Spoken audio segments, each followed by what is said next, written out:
out and playing well, then that's really all we need to worry about. That's right. It's going to be interesting for sure. Mm-hmm. Hey, Matt, just piggybacking on the OUA, I hope that spurs the PWHL to go into divisions. I think for a long time we've debated taking that 20-team league and dividing it up. And, so much of what they say they're doing is preparing players for your level of hockey. And so hopefully, I agree with you guys that I won't be making that drive anymore. But, the thought of we used to drive all the way London, Blue Water, Windsor, in one weekend. And, we had to play 38-game regular season schedule. So hopefully, fingers crossed, the PWHL jumps on board with a similar format than what you guys are doing. I think that's great. And we had discussed, we've discussed as a league, crossover games and all of that. And I just think it's the way to go, especially with, the student athlete, emphasis on student. Right, absolutely. And for the PW, you could almost go into 3 regions, right? Like an east, a central, and a west, and you'll end up playing each other at all the various tournaments and provincials anyway. Eventually, I would suspect. But and then because you guys also do like 3 games in a weekend, right? Which really crunches it together. So from a travel perspective, you guys are over prepared for our league in that. Like it's a lot, right? Well, it's always been, there was always a benefit to being a centrally based team, of course, because none of your travel was that onerous. But if you're Southwest and you've got to go play Ottawa, that's a long drive. And I just don't see like the value of that for the players. Like they're going to get the same experience playing London again than they are going all the way to play Ottawa, right? And you're right. Every tournament, of course, most championship games are a PWHL team against a PWHL team, so you're going to see each other anyway. So fingers crossed. Hopefully they take the OUA's lead there, because I think that's the right way to go for that league. Yeah, I think this kind of falls into the territory. I don't know if you guys looked at the email I sent out, I think, to everybody this week, the article from the Globe and Mail last week. They're talking about divisional alignments and how, from Bettman's perspective, the current alignment for this year is a total non-starter. Like, he doesn't even want to think about leaving it the way it is. But David Poyle, one of the most respected GMs in the league, is quoted in the article saying how great it is for hockey and how the NHL has been trying to juice up rivalries for years, and they finally did it this year, and it's going to be unbelievable in the playoffs. And it's like, if it's not broken, don't fix it. Just leave the Canadian division the way it is. I mean, they're always concerned about, Canadian teams not being in the, going deep into the playoffs because they lose a lot of money. There's a lot of things they could fix if they just left it the way it is.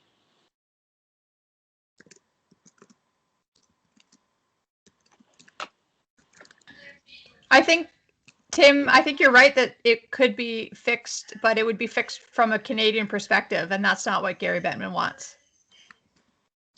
Yeah, I've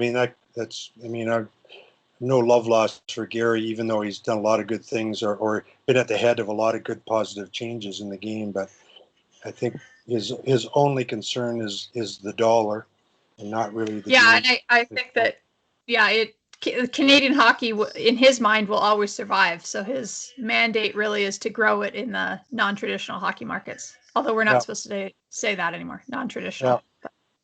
Yeah, I think part of what Poyle was saying, though, too, is it's been great for them down there because their rivalries are all freaking maxed out now. They're all heated up. And like when the 2 Florida teams play each other, it's awesome. Oh, all of it's great. Like, there's such good hockey going on here in this first round. I agree with you. I think it should be that way. I just don't know that he would see it from that perspective. Yeah, and I see the NWHL has bumped up their salary cap, sort of in defiance of doing what's good for female hockey and just getting out of the way so we can all move ahead. But I think I disagree, respectfully disagree with you, Tim. Why? I think the NWHL is doing exactly what is needed for women's hockey, and that is building and forging forth and not waiting for something that might the big like NHL to come in and save the day, and who have said multiple times that they're not going to do it. So I think while I have a ton of respect for the players in the PW, I think what the NWHL is doing is just saying like, okay, well, let's just do it. Like, let's just give these girls an opportunity. They've provided jobs for females in the game for numerous years. And don't get me wrong, when they first started, they were a thorn in my side as well. But I think they have built past that and really emerged as the leader in women's hockey right now. And the only reason the PW players are not playing there is for, in my opinion, ego-based, that they don't like the person that was at the helm. And it shouldn't be that way. They should be able to work together. I mean, on one side, you have all this money, and on the other side, you have all this talent. I mean, just bringing it together. So why would the NWHL ever leave that? Like, what it's a business, right? And they've created this amazing business. So just my opinion. Yeah, and there's a lot of good points there. I mean, I think the NHL. I'm and you're maybe more in tune than I am, but I don't think their stance is we're never going to do it. We're not involved. They're never going to do it as long as there's a rival league, and rightfully so. Like, they don't want to create basically an inborn WHA that they have to compete with. So I think that's been their stance, and my understanding anyway, and it could be way off base, is, that's obviously what happened. Everybody are banking on, they closed up shop, hoping the other league would and the NHL would get involved. And arguably that could be, especially if you look at the WNBA and how really successful it's been over now 25 years. It's a good model. And I don't disagree in some ways with what you say about their forging ahead, but is it going to be in the long run sustainable? Maybe not. But yeah, and I think it's an easy ask to just say shut down shop. But the way that they set up their business was a real business, and so they had investors investing millions. If you shut up shop, you have to pay those investors back. You owe them, right? So all they've ever asked is for Gary Bettman or whoever takes over to pay off the investors and buy the league. I mean, that's the way the business works, right? When they were the only league, and they were the only league for a long time, and they currently are still the only league, Gary Bettman still has not stepped in. So women's hockey has kind of done what the NHL has asked, and the NHL still has reservations. So no, they haven't done. There is one league there, but the NHL does not want, so they don't want to be involved. If that league was not there, and I think we're saying the same thing, if they would fold up shop, then the NHL would start a league. But I get. Well, they specifically asked the NHL, so the NHL gives the NWHL money. I mean, they support the NWHL. And they specifically asked them, if we shut up shop, are you guys ready to start a league? And they said no. So well, that's new information for me, because my information from some of the women in the league was they were ready to do that right like next year, right after Beijing. But your information is more than likely way better than mine. So, I mean, I would just hoping that they can connect and see eye to eye. Sometimes women are our worst enemies, so I'm hoping that. And we're for sure both on the same page that we would love to see a league. Period. Totally. However it comes about. So. Yeah, but they did up the salaries, so now the salaries are $30,000, which is pretty good. I mean, I thought the salary cap went to 300,000, which is 15,000 a player. Yeah, but they're not even, right? You don't pay everybody the same. So the top players will probably get about 35, and then minimum salary will be, say, 10. So top players right now are not the Olympians. So the top players are like that next tier are making 35 grand, which is pretty good. Yeah. well, in relative terms, I guess, Yeah. pretty good from what it has been, but far from, anything near a workable wage. But yeah, but anyway, yeah, we're all in it for the same reason. They And the have whole- they have to move them towards a livable wage. That's really the bottom line. Well, I think Yeah. that's a great point, Malcolm. But when you say they, that's where the discretion is. The they. Yeah. Who is the they? Yeah. And in my opinion, the they is us. You work hard to get there. Any Yeah. other business, you build it. You get it there. And the trajectory of women's hockey has gone like this, which then they stop and they say, okay, now you need to pay us this, but it's you. Like, who's you? Like, Yeah. I don't know who you is anymore, or they Yeah. is. Yeah, they that I refer to is the people that are running the leagues and the senior executive, and So that was me. That was me, and we paid them as much as we could. So yeah, absolutely. pay them more. Like, how Yeah. do you? Yeah, it's tough. I mean, minor pro on the men's side, major junior, tier 2 junior, etc. Running all those businesses. There's Yeah, so you guys much. know what it's like to run minor hockey business. It's tough, right? And Yeah, there's pay so as much much as you can. There's Yeah. so much competition, and then getting operational space and time and getting facilities, and it's a major undertaking. So my hats are off to those that jumped into that with both feet. Present company. But yeah, I just think, to be fair, in the global sense, for a female elite athlete who has some pedigree, meaning national team, etc., who is a marketable commodity in today's world, why television contracts, large other companies that are running hockey enterprises don't get on board with that is a bit of a mystery to me. And I think it's unfortunate. And I mean, hopefully it doesn't speak to bias and all that other nonsense, but I think 11 o'clock. to allow the female athlete the opportunity to work in that space, there needs to be a livable wage, I guess is what I'm saying. Yeah, you're so right, and it's tough because the Olympians that are sitting out are making $60,000 or $70,000 a year, and they're sitting out, and they have a livable wage.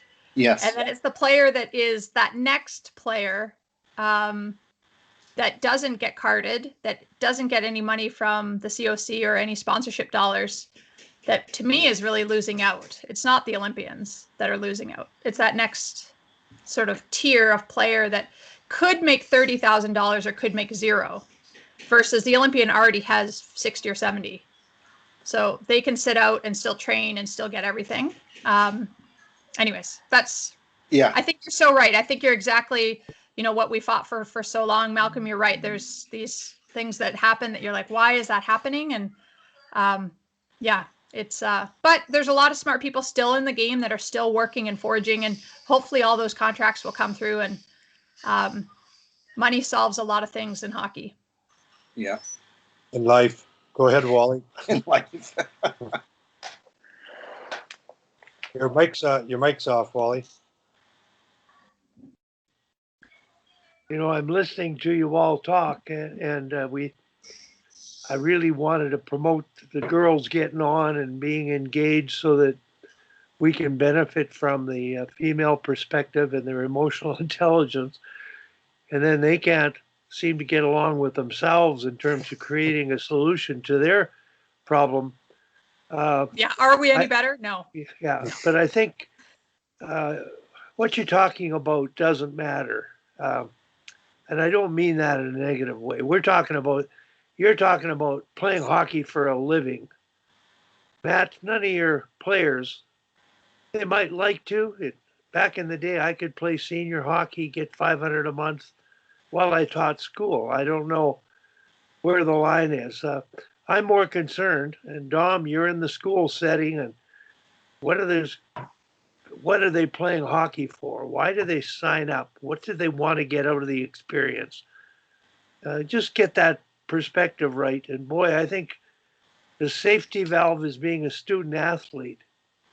And if you happen to go the whole route, the whole 9 yards, trying to make the pros and don't, it won't hurt you. You're going to learn a lot on the way. So I think the perspective of the challenges is really important here. Just never lose sight of that.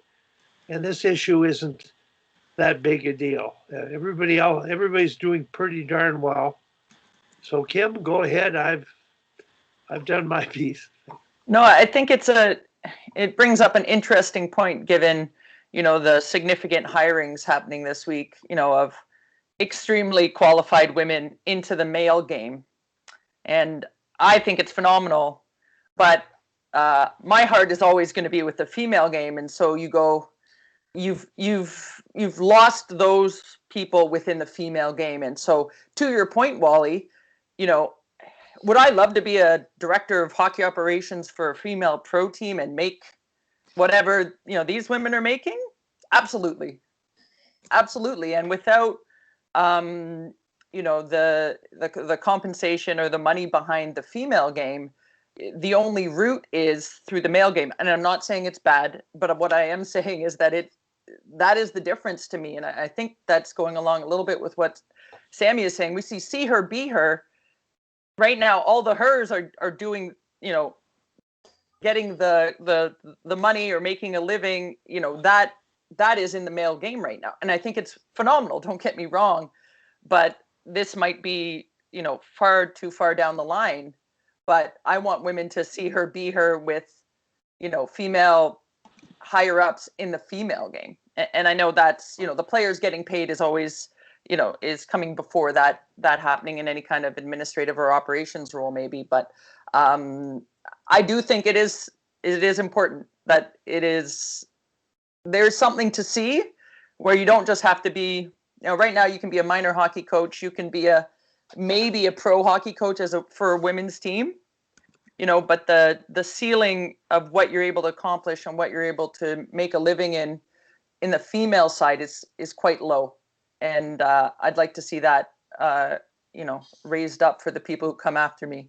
I think that's because you're right, Wally, not a lot of them can be on the Olympic team, right? We're talking about a very exclusive group, and not all of them can play pro, but could they bring something else to the game? And I think that's the missing piece for me, that will take a long time to develop for the female side. Thanks, Kim. A good point. I'm looking at Dominic and saying what he's doing in the girls program, and when they finish that program, wherever they go, they're going to be able to cope with their environments. And I think whether you run Leaside, whether you work at Queens, that's the bottom line. And I really think that it's got to be a joint solution in involving females, the growth of females in athletics, basketball, in the press, broadcasting. I think it's really an important thing in terms of societal change, and there's a lot to come of it. So I'm looking forward to, I hope I would last longer to see it and where it's going to go, but it appears to be going pretty nicely.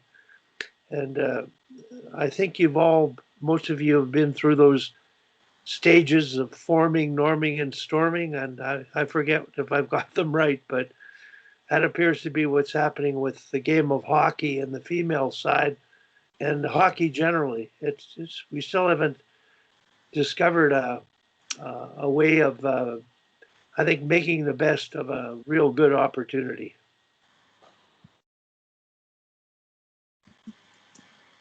Sammy, I showed you a clip, asked you to share it with your husband.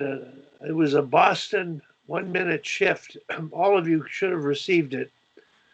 And I thought, boy, this might have application for sledge hockey. And I did pass it on to Ken Babby, the coach. But if you had a chance to look at it with your husband? Has he had any thoughts or?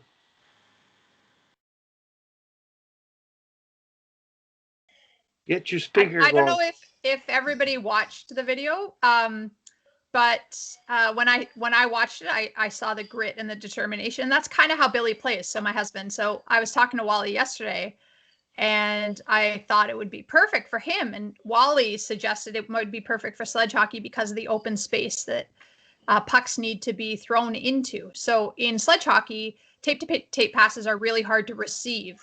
So often you want to put it into open space so the player can skate into it. And in all levels of hockey, that would be a great thing for all of us to do, but specifically in sledge hockey. And so in showing it to him, it was interesting because that's how he sees the game. And that's the perspective he comes from the game. So the open ice sort of pass that Marchand made a couple times to open space for a player to skate into, that was very normal. Like that was, why wouldn't you do that all the time, was more of his suggestion. And I said, well, Wally says you should do it more often. So, but the puck possession game in sledge hockey is certainly very different. For those of you guys that have, most of you guys have seen it, it is, you don't give up the puck. You give up the puck and the other team has it for 5 or 6 minutes. So you're trying to keep the puck. You're trying to put it into open space. You can't skate backwards. And it's tough to sidestep somebody. So you really have to get it into open space so you can skate with full momentum. There's no stopping and starting.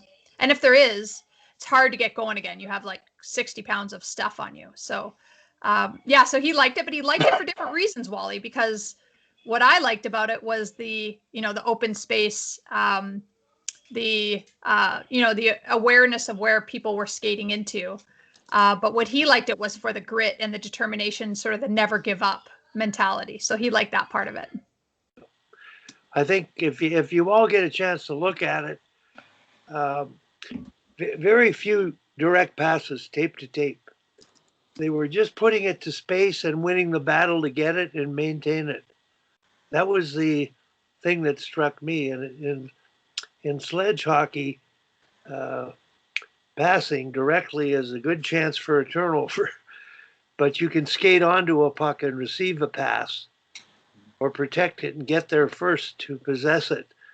And that 1 minute shift by the Bruins, I don't think I've ever seen a sustained offensive zone shift with as much grit, determination, and hockey sense by the way they played. And I'm pretty impressed with them. I'm really looking forward to the playoffs. That's the exciting part of the game right now for me, is I videotaped with my phone a bunch of little clips. I'm just saving them, and I'm going to edit a lot of them. The one I'm working on right now, and I'll let the others, Malcolm speak and Tim later, is that goalie giveaway, Sammy. I don't know if you saw it last night in Winnipeg. They went behind the net, and wow, that fundamentally, I always used to say, exaggerate your intention, goalie, so the player will be ready for it. And that was one of those cases where. Oh, I thought you meant the giveaway on the rebound, lack of rebound control. No, the giveaway behind the net. Oh, yes. Okay. I thought you meant the other one. The goal that was scored as well was kind of a lack of controlling the rebound. Yeah. But it was a great clip, and there's lots to learn from it all. So there's 3 hands up now, so I'm not sure the order. Matt, go ahead. I saw yours first. Oh, pardon me. I was the most recent. Yeah. Go ahead. Malcolm, I believe. Yeah. Oh, sorry. I just wanted to add, like, I am so impressed with, and begrudgingly so, Marchand, little man winning battles against Chara and others. Like, it's so impressive. And from a technical standpoint, the little man using his body extremely effectively.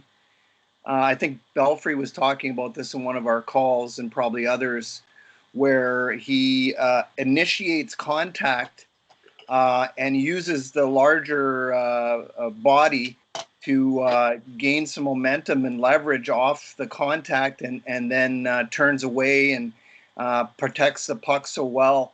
A couple of the commentators were talking about it, I believe, in between periods, but failed to mention Marchand. They were highlighting others in terms of puck protection, and I just think it's so impressive for a little guy to be able to do what he does and compete, and shift after shift at the intensity that he does, despite him being the rat that stirs up a lot of garbage and whatnot.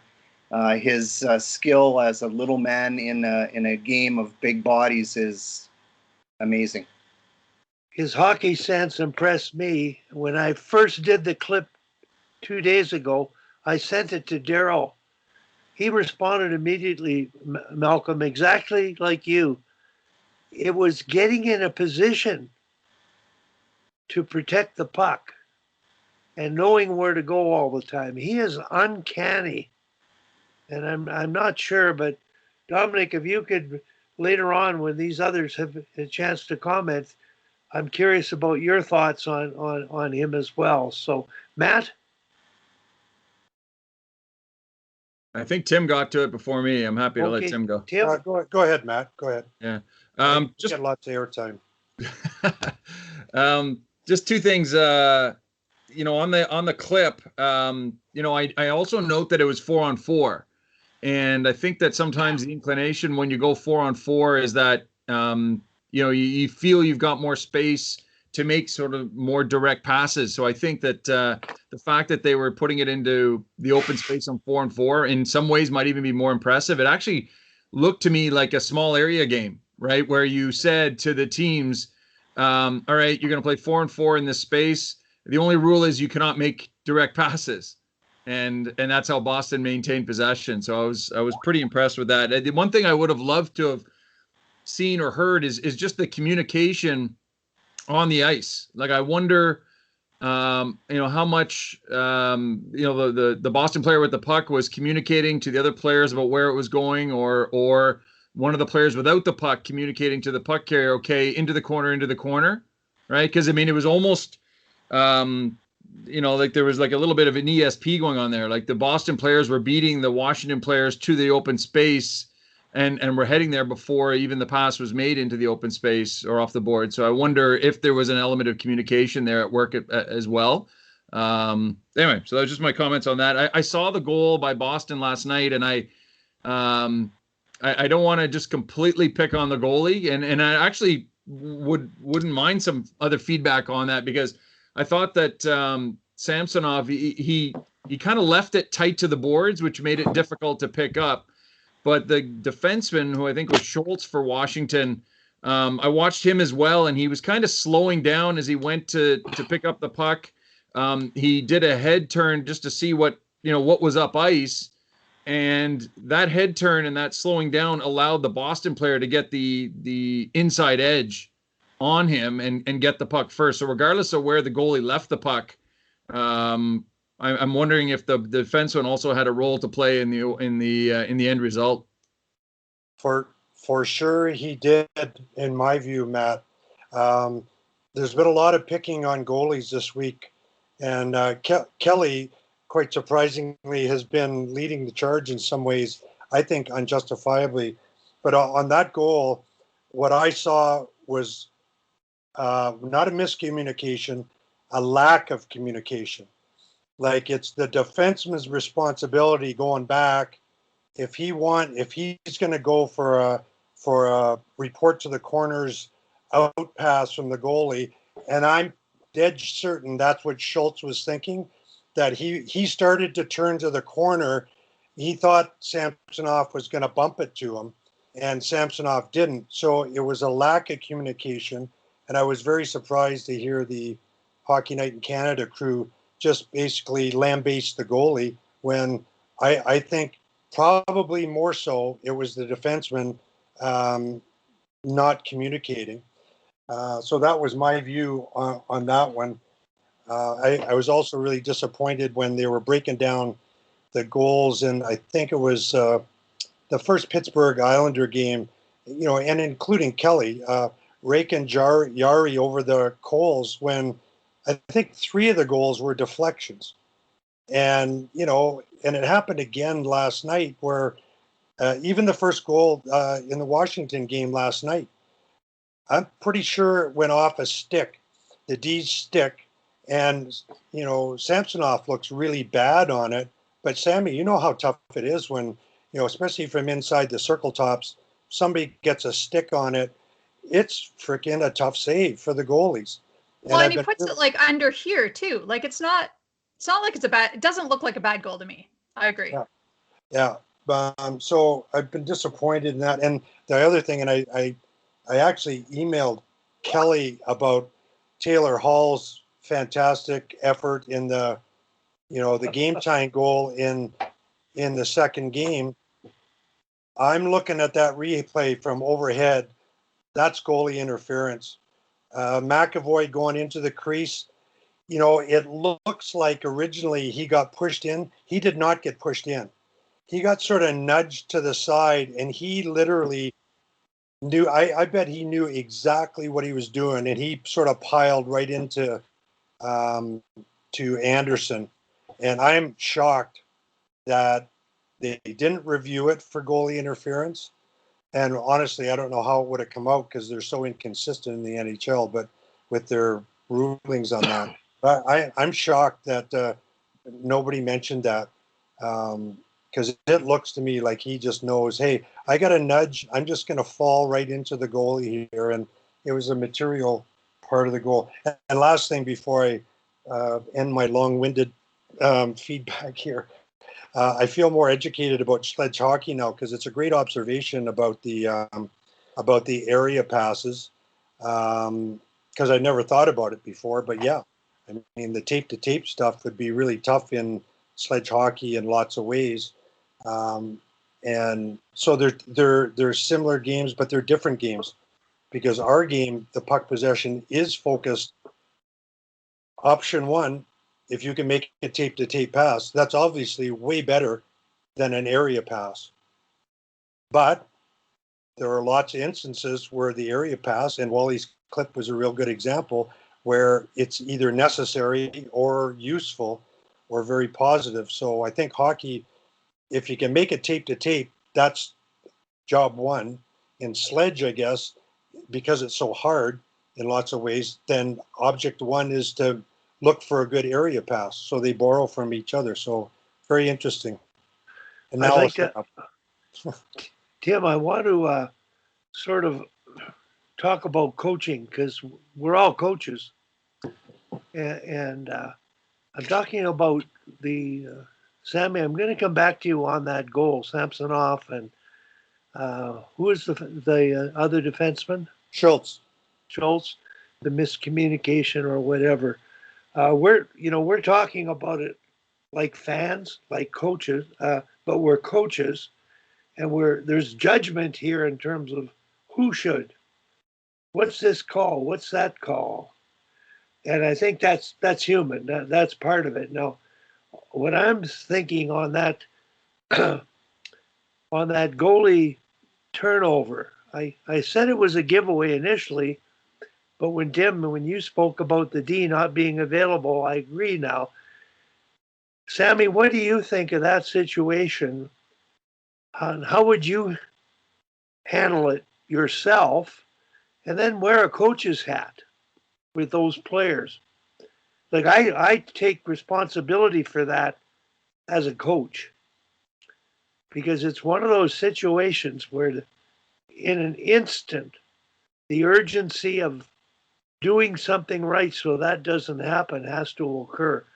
So, Sammy, what's your take on that particular retrieval, possession, great anticipation to turn it over and score a goal? Anything, Sammy, as a goalie? So I'm just going to share my screen because I think it's important that we watch it together. So let's see if I can do this properly. Can you guys see my screen? Yes. yeah. Okay.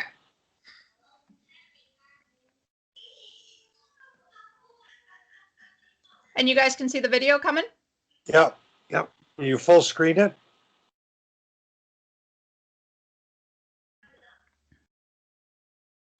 Seems to be a little bit slow. Yeah, we have this problem on Skype, it seems. Well, at least we all saw it. Well, first of all, that's I like Ovi's reaction. That's another coaching thing. I don't. Well, I'm just saying, I don't. How do you respond to that? You're the coach on the bench, and he's doing that, so you've got to control that. That's a situation, boy, for the staff to deal with and handle moving forward.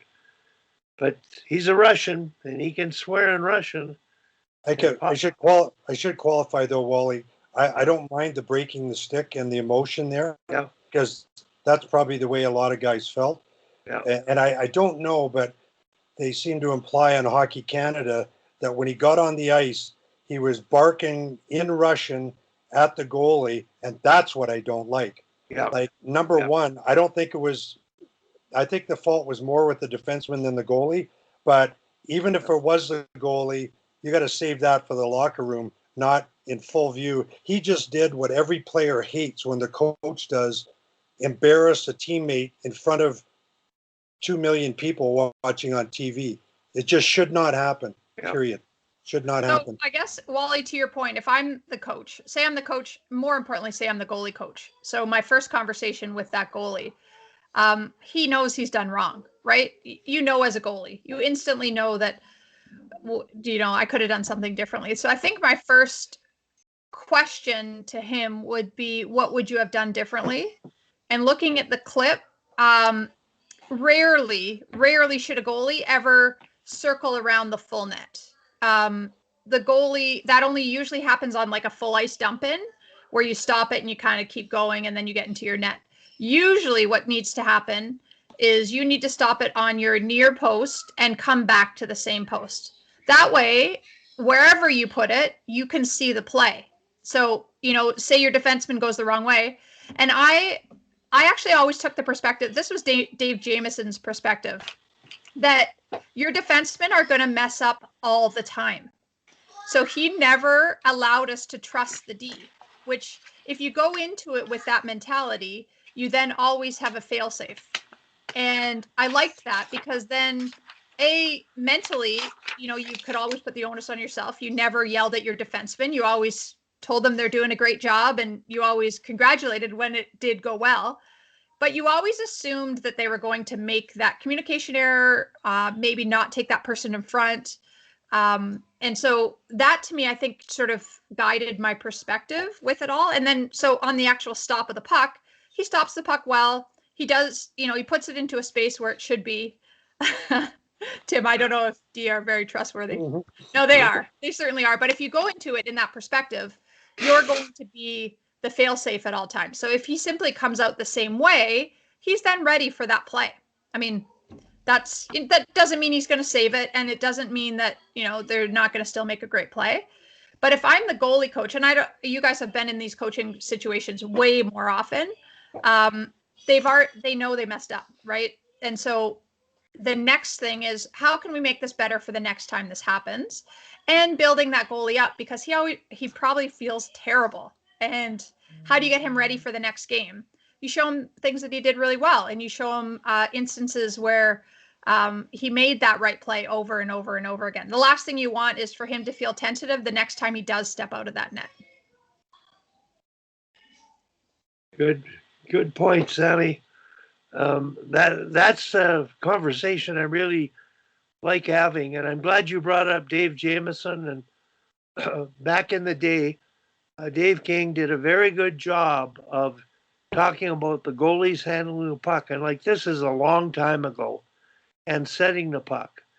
And when I worked with the team, one of my points was for the goalie to be sure, show that body language that you're going to do something with it.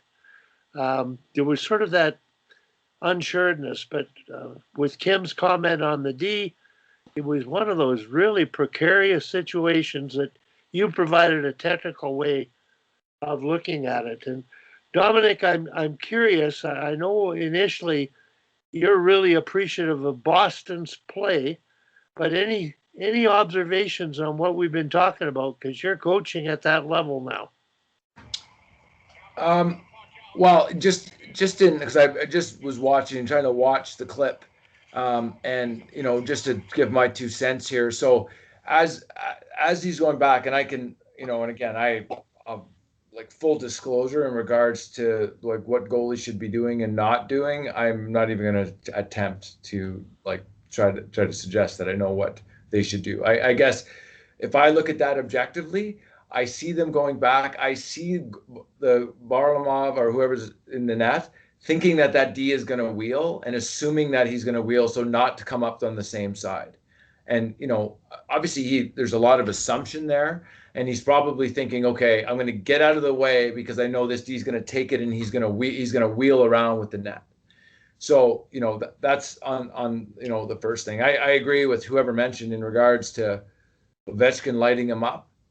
Regardless of what language it is, like everybody feeds off of that. Like he could be like ripping him a new one in Russian. No one needs to know exactly what it says. They know that he's giving it to him, right? And so, from a standpoint of overall team morale, like let's be honest, like everybody in the building knows that the guy feels horrible. Like he wouldn't be at that level if you don't feel horrible. So do you really need to do that and hold this guy accountable on that? That's my perspective on it, and so, the other side of it, I would say like, okay, like whatever the series is right now, like whatever you've done, you're not changing that. So moving forward in what you need to do, like obviously, hey, we're gonna feel bad about it, but once you've showered and everything else, like you need to move on to the next day. Otherwise, that's going to be detrimental to the team and everything else moving forward. So, I guess in summary, I as I say, I feel like the goalie made the read that he was going to come and take it. Obviously, there was a assumption, and I think the communication piece was brought up as well. I know, in our organization, there's three: either leave it, up, or over. And it's changed with coaches. At times it was confusing because they would say, okay, well, the up will call the goalie's nickname. Well, both D would go back and they both be calling the goalie's nickname, and now it's, oh, sorry guys. Now that they're like, well, it created more confusion. So, there's that whole piece on communicating with the D and who's gonna make the call. Like they're both going back. You want the D to have communicate, but if both guys are saying the exact same, making a read and making the exact same thing. So again, those are some of the challenges that we really faced with the goalie and the communication piece. We actually, there was a drill that we had worked on that we had just specifically for this. We would have two groups of players, and we would throw it in, and the goalie would be with the white group, and there was a black group, and then just making these reads, and we did rep after rep after rep after rep, throwing it in, and then the goalie would have to make the read. And again, like it's I can appreciate how hard it is because of you'd be able to handle the puck, but yeah, it was a problem. I mean, we just dealt with this like just all this year. So sorry, long-winded as usual. Yeah, and that's a good point, Sammy. Like I think they both looked a little too casual for especially for an overtime situation. And I agree with Dom's observation that, because that's where I started, that the goalie Samsonov thought the D was going to come back and wheel. That's why he didn't stop and come back the same side. He wanted to get the heck out of the way, which is, I think, probably the proper thinking for the goalie. And, I think generally the responsibility for the communication is the off-puck player. The player who has the puck, whether it's a D on a regroup or a breakout, he's got a lot or she's got a lot on their mind in terms of settling the puck down, getting control, trying to take in information. It's the off-puck people that have the responsibility to communicate to help out the puck carrier. And in this case, that's Schultz, the D. And that's why, in my view, it's a bigger error. He's a bigger part of the error than the goalie is in this case. And I know I made that point already. And sort of going back, and most of you have heard this story before, but with respect to Ovechkin, the emotional release with the stick break, I'm okay with, as I said before, because probably everybody felt like that. And there's nothing wrong with an emotional release that can help the reset process. And I'm going to go back to the 1993 Stanley Cup final, the Marty McSorley. I won't tell you the whole long story, but it's incredible. But the Marty McSorley illegal stick, when they scored that goal, and when LA was on their way to total control, winning the first 2 games in Montreal, and I went down to the locker room, and Barry Melrose, Barry's a really good guy and a good coach in a lot of ways, but I really felt like he let Marty off the hook inside the room. He's like, Marty, don't worry about it, which is a kind of a maybe a default first reaction for a lot of people. Marty, don't worry about it. We'll get it back. We'll go on, win this game. Trying to be positive, and Barry was a very positive guy. But my emotions watching in the press box and coming down, I was pissed off at Marty because he and I had just discussed the day before his illegal sticks, and he said, well, I never use them in the third period. So I was pissed. And I know, because I knew Patty Conacher really well, I could look across the room. I know he was pissed.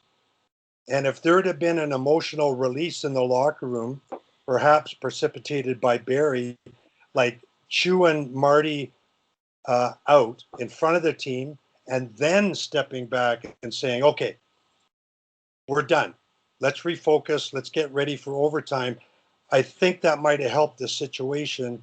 So the parallel in this case is if Ovi could have saved that for the room, if that's what was going on, then that emotional release might have actually helped them get prepared for game 2.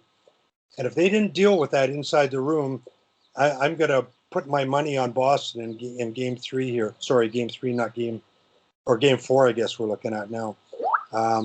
So it'd be really interesting to see how Washington comes out, because that could be the end of the series if they don't deal with that properly.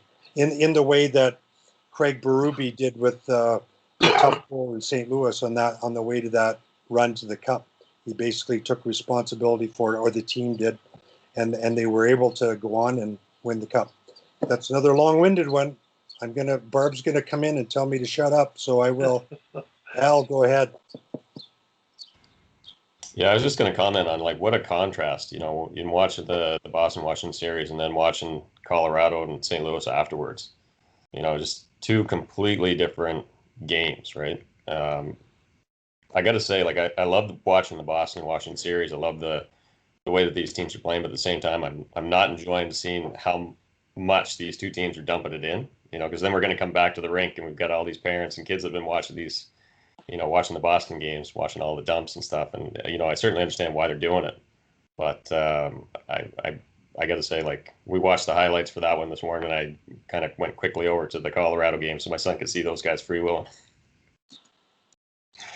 It's so different. I guess, my question to you guys is how, the way that they're playing and the way that they're dumping the pucks to space, do you see that as being something that, we've already seen it kind of move away from that over the years. Do you think it's going to keep going that way? How, I guess, what do we do with the kids, with respect to this, right? Because they're watching these games, and we've got coaches that are watching this.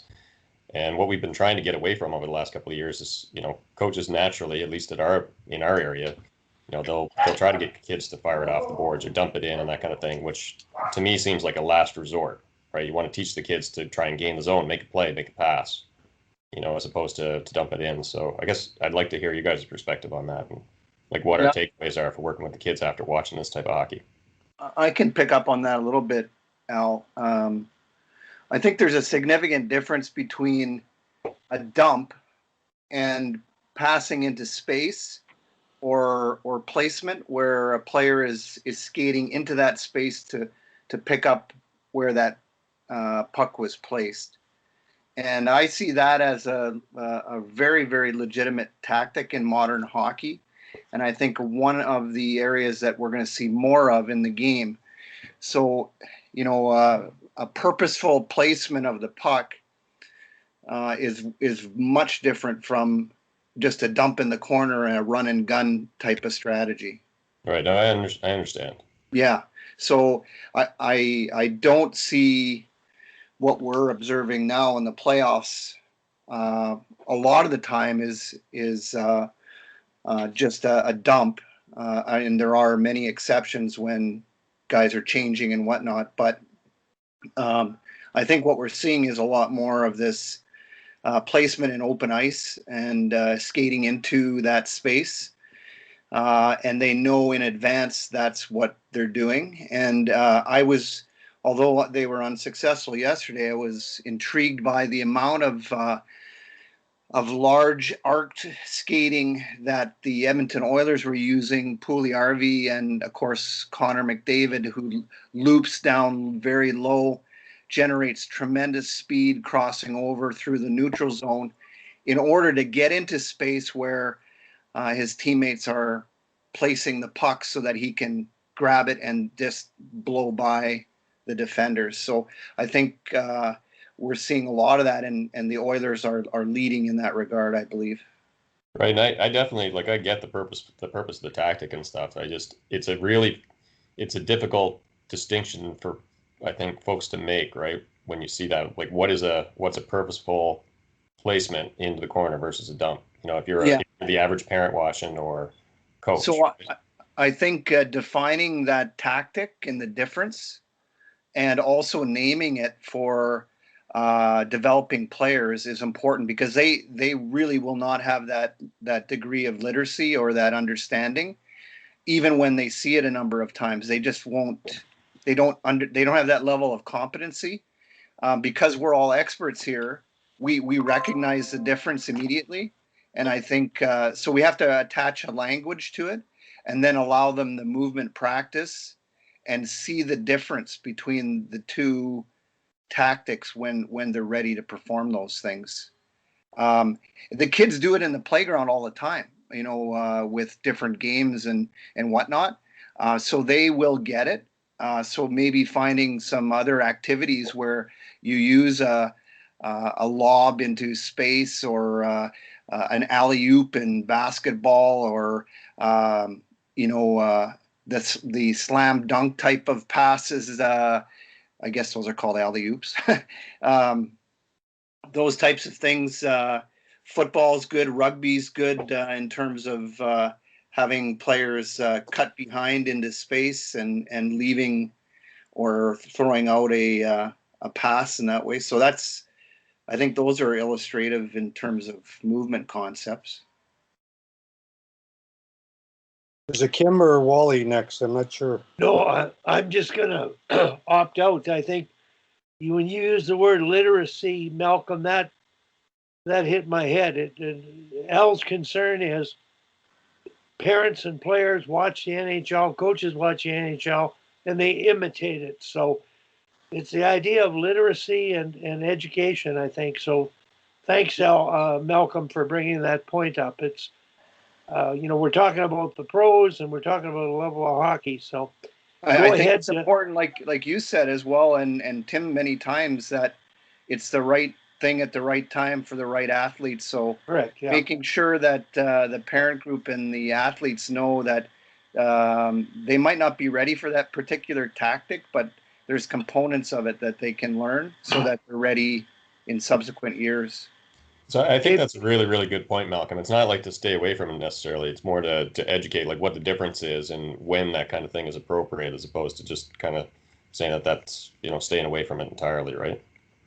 Because you do especially with youth coaches, it's there is a tendency, if we get in trouble on our own, just fire it out, right? Get it out, get it out, get it out. You hear it all the time when you go running to the rink, especially with coaches of younger kids, and the kids, what I've seen when that happens, if the coach is yelling, get it out, get it out, get it out, kids kind of panic and they just throw the puck away. It's a different kind of situation. Or if they're just trying to get the kids to throw it in, I don't know. It's an important distinction, and I think when we go back, I'll have to think about how we kind of talk about the distinction between these with both the kids and the parents, and when we start to to talk about that. Listen, there's 3 people that have their hands up, and I'm really excited about that. So, Kim, go ahead. That's a courtesy. I'm not sure who was first, but go ahead. And Well, I think just to add on this point, and I don't remember the terminology Daryl uses in his book, but the idea of a translatable skill.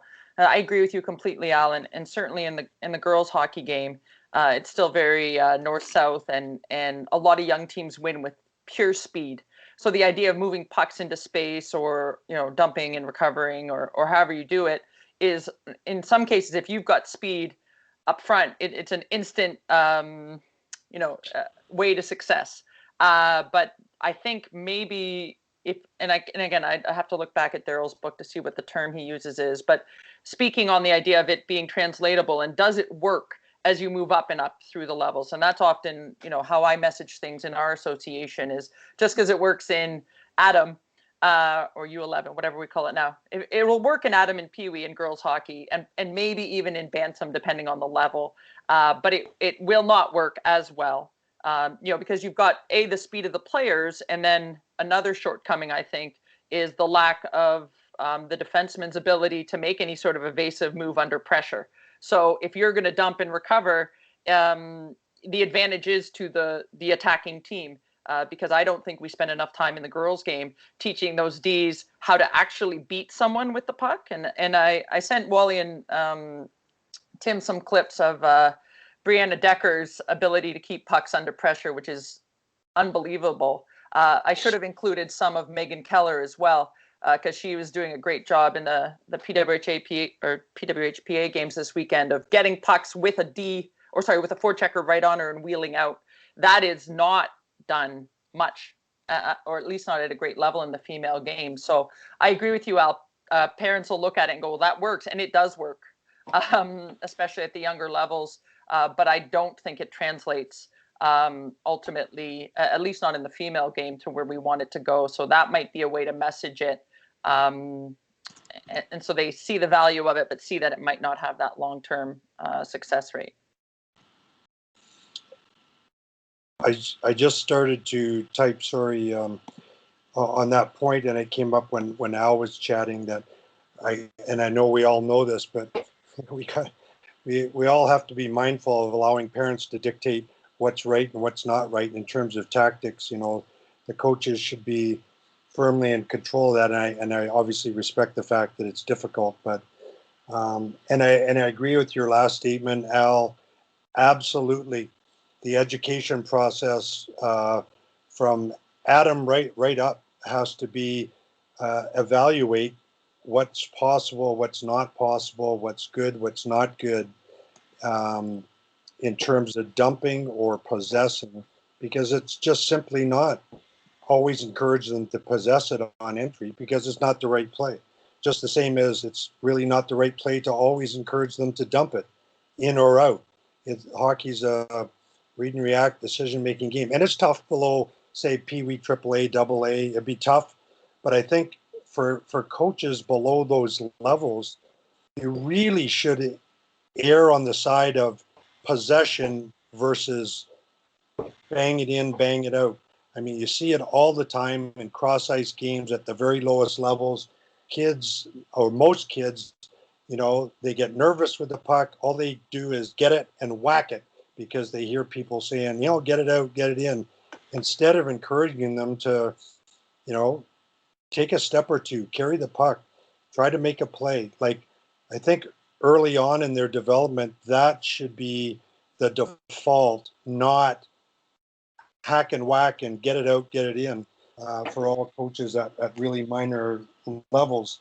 And I was chuckling before, and I meant to, I don't know, maybe I did put it in the chat when Sammy mentioned about in sledge hockey, they're always in constant motion, and there's very little stopping and starting. And I know a lot of hockey players that would love that to be the default in hockey as well. Like, you never have to stop and start. You can always circle. But so I was kind of chuckling at that. But basically dump versus possession. Totally agree with Malcolm. Like, I saw one of the best skilled players in the world. Last night, Pasternak through the neutral zone, chip and chase. And because he recognized, hey, I got a speed advantage on the D. It's a safer play. We're in overtime. I'm going to do the smart thing, not the 100% rote thing, but I'm going to do the smart thing by just chipping and chasing instead of trying to beat somebody one-on-one. So it's a constant evaluation process, and I think it's got to start with possess and learn the risk rewards as we go on. Go ahead, Don. Yeah, just an observation from my side of things, and again, just having lived it with our team. So the emphasis on the defensive side of the puck is for always is like you can hear like our whole bench like stay up, stay up, stay up, stay up, like we're forward skating constantly. So what the result of that is, and you see it in the better teams in the NHL as well, they're always from the middle and they're pushing to the outside and they're always forward angling. And so a lot of times, and again, I didn't watch the games. You're left with no other choice. If you're not making an intelligent play, or not intelligent play, but if you're not making a play on the wall where you're giving yourselves options, your only short choice a lot of times is to put that puck forward and to be able to have support to be able to skate onto it. Now, we went, just to give you a little snapshot in our season. So we started the season 8-2, and we had a very, very small team. And one of the guys just got his first NHL game last game, Matt Phillips, I don't know, 5'6", and like just a midget.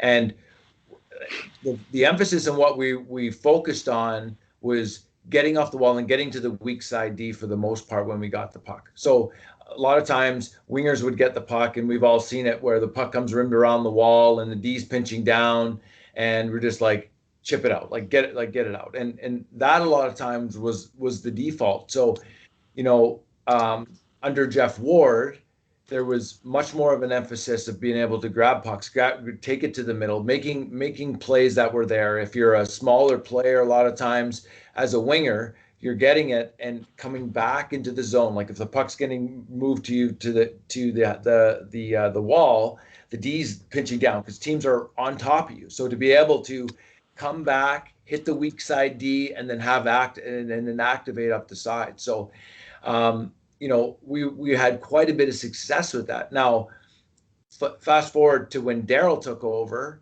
and, was recognizing that, hey, listen, you need to put pucks behind, you need to chip pucks through. And so not that we changed anything specifically, but if you're a player at the American League level and a new coach comes in and his emphasis is on chipping it and putting it behind and trying to make plays, like being responsible at lines. And now, hey, I'm totally on board with making responsible play at lines, but there has to be a recognition of, like for us, it was like we were really, really small, skilled and really, really small.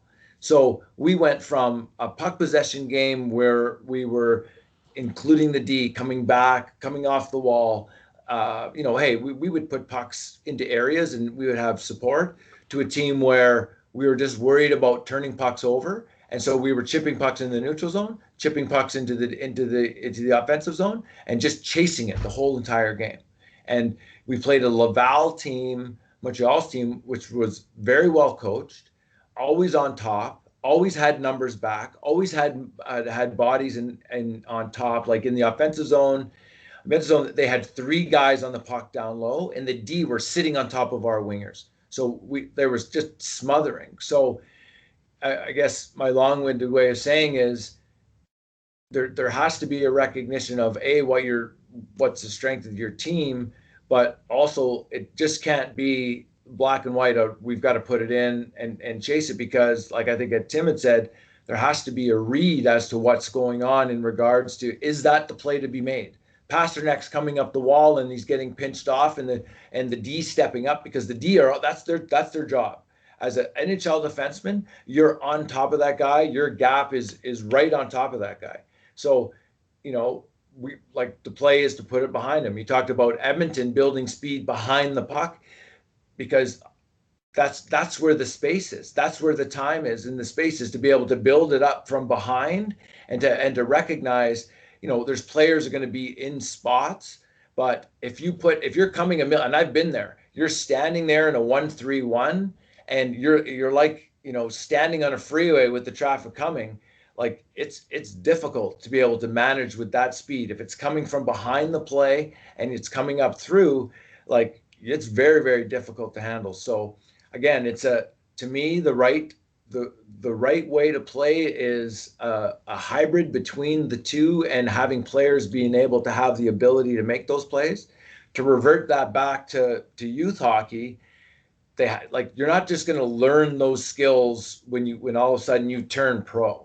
Like you're going to need to have those puck possession skills, that ability to recognize, is the D coming down? Is there, options that I can make? Because there's always options that to be had. It's just whether or not you have the confidence and the trust of the coach to know that, hey, I'm not going to get yelled at if I try this play. So again, sorry. You're muted, Wally. Might not be a bad thing for Wally and I to be muted. Al, I was thinking of you from the get-go on this because you sent out some clips. One of the clips was a get it out of the zone past area, and they get that. My question, Al, is if and Sammy, you talk to those goalies as a goalie coach, but them talking themselves to one another about it. Al, at your age, those players having conversations about the possibilities, I believe the generation of players coming up is going to be more likely to be receptive to that openness and that absence of doubt and fear and figuring things out for themselves. So, Al, any comments on that? Because you're in the area.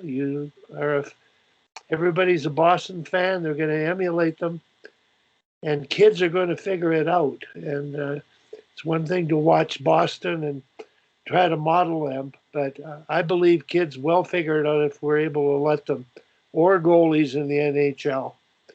I think the players can figure it out, and we have to let them figure it out. Al, your thoughts at your level? Yeah, no, I really appreciated the comment that Dominic just made about confidence, right? And I think, if we're starting with younger kids, teaching them to have the confidence as opposed to like it's a tough thing to teach, right? Because what I've seen in practice is that if you really focus on just getting it out or whatever, like, and not teaching what the distinction is, that they'll panic and there's a tendency to whack at it or throw it away, that kind of thing. So again, like, I guess the idea that we had was to not avoid, this type of play and moving pucks to space and things like that, making chips, but to teach first to have the confidence to skate or pass, make a play, and that smart play eventually may be to chip it to space. So that was kind of the thought. So thank you guys, appreciate it.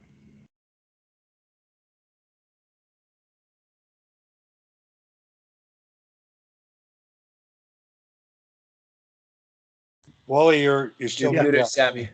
Sorry, Sam. I said all the super interesting stuff already. So, well, you made a really interesting point when you said that the kids today are just going to figure it out. I guess I'd never really thought about that in your coaching experiences. When I was growing up, and probably for most people on this call, I learned things from books, and maybe a Saturday night I could watch whoever happened to be playing, and I could watch the goalies and see what they were doing.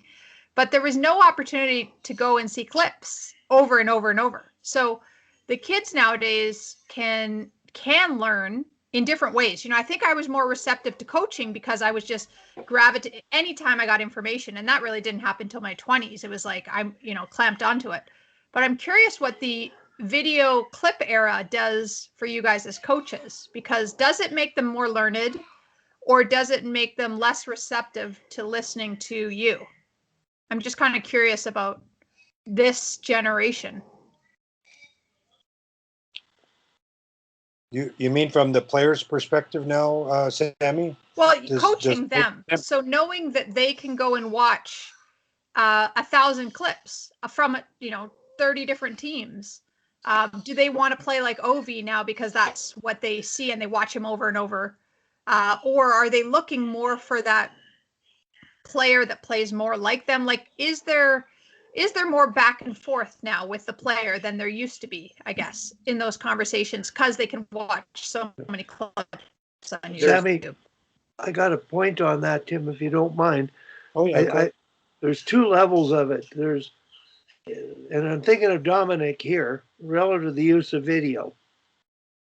And I believe that coaching today has got to, and Dominic and I have talked about this, reduce the number of clips the coach shows, let the players discern what they see and share what they see. And if the coach has anything to add that might be of value, it's their judgment. I think we'll learn more from what the players say and see without doing harm by jumping in and expressing ourselves. So at that level, they shut it off. Great tune. You can let that play. That's all right. Yeah, it's Rick Puttock. He's driving cars and he probably wants to listen in. Anyway, but that's my point. Dom's in the middle of it. He's in a generation of coaching where it's, 15-minute video sessions, coach led, coach directed, and the ability to engage the athlete who's looking at video and more adept at the technology today, I think is going to become the art of coaching in the future. So the more questions you can ask them, the more thoughts you can get out of them.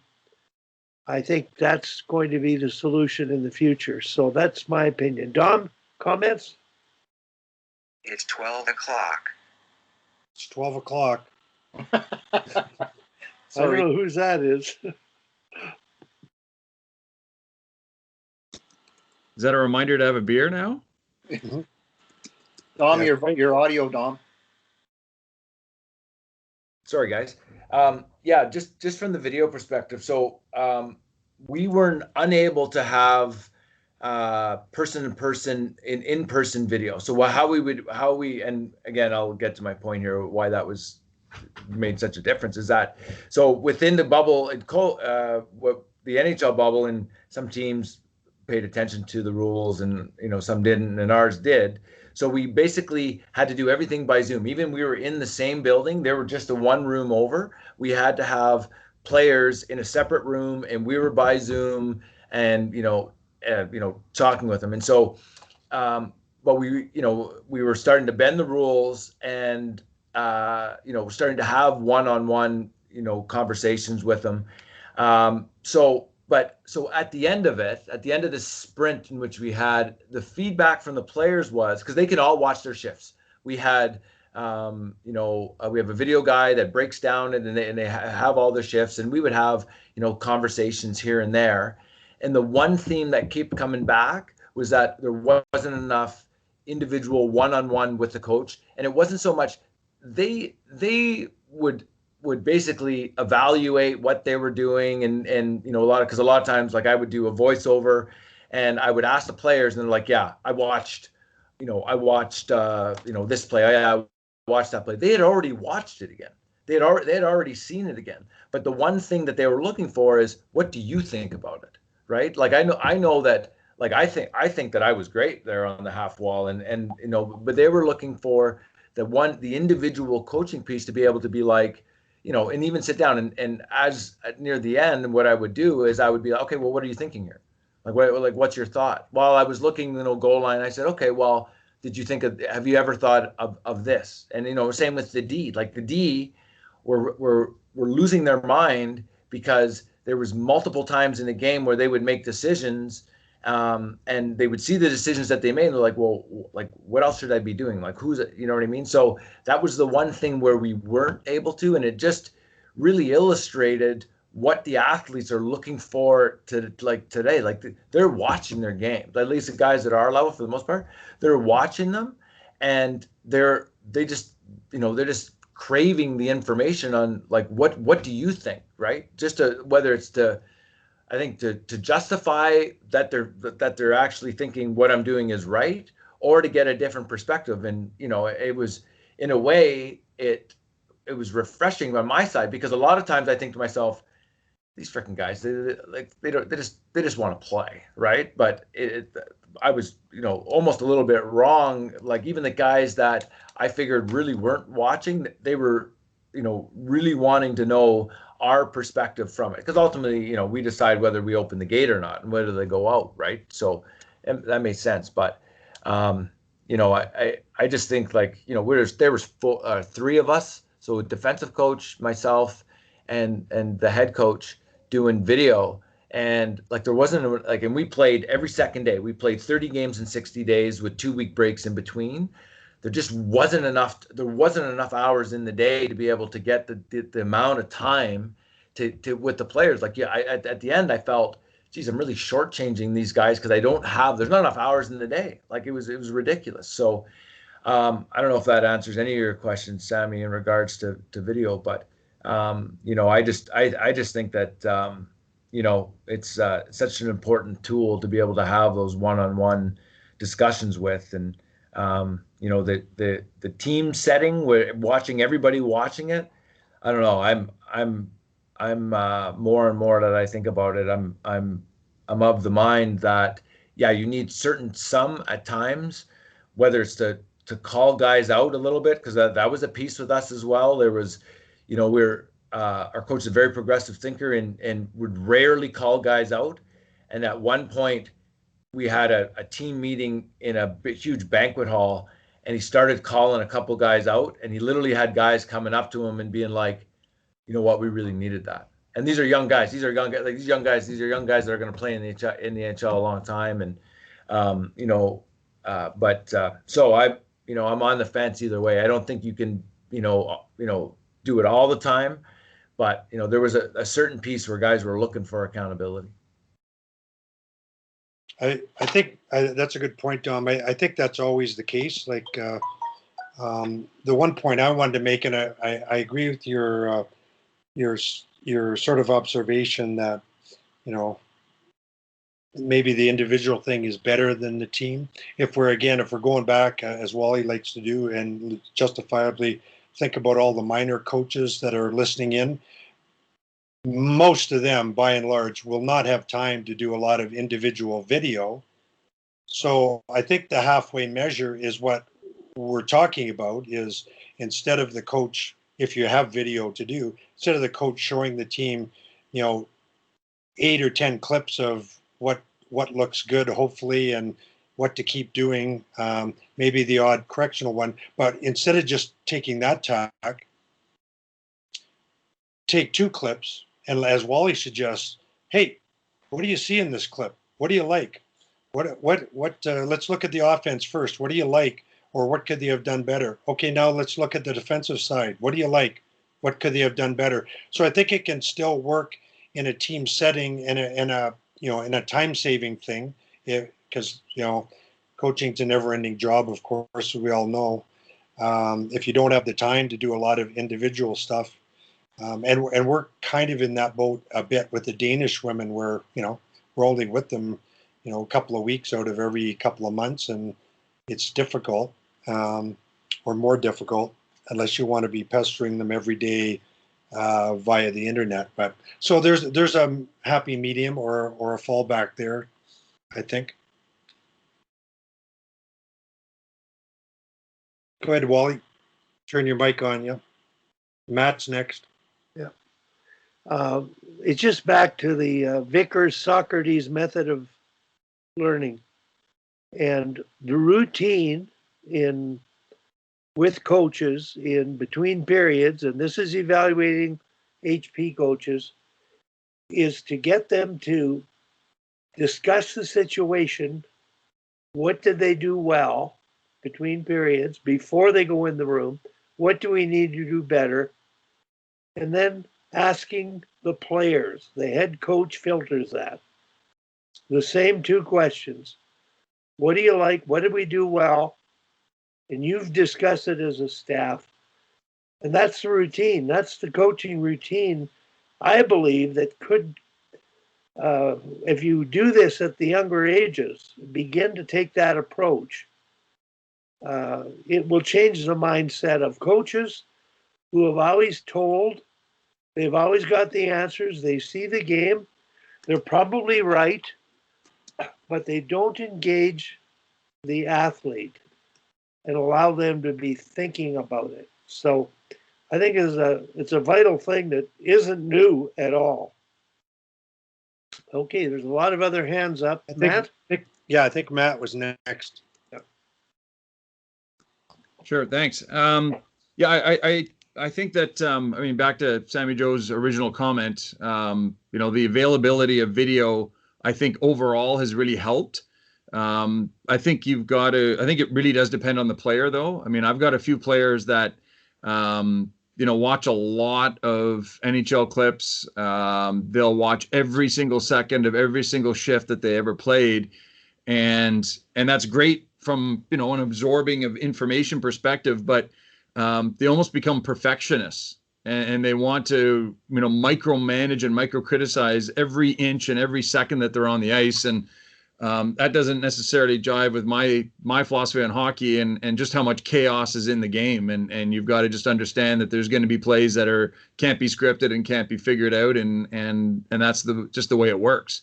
So I think it takes a little bit of player management in terms of making sure they're not going too far overboard with their use of it. I agree completely with what Wally just said. We during COVID, we to keep the team connected, I flipped the script and assigned certain hockey tactics and systems to our players to teach back to us. So I might have given 3D and 3 forwards the task of doing a 45-minute presentation on breakouts, and then the next on entries and that sort of thing, and they were instructed to use video, and it was great. It was so transformative, I thought, in terms of the feedback I was getting, and it allowed me to gauge where they were in those areas.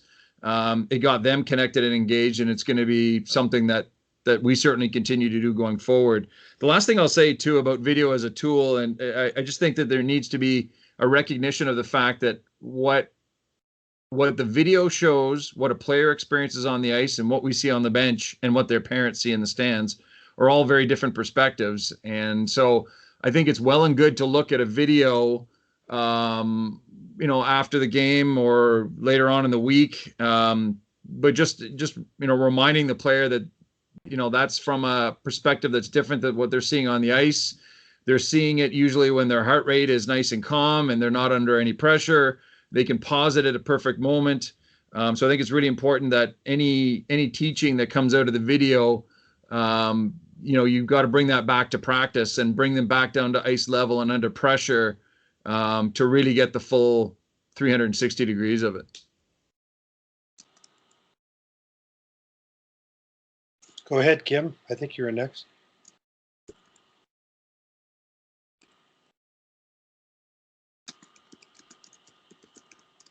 Microphone off, Kim.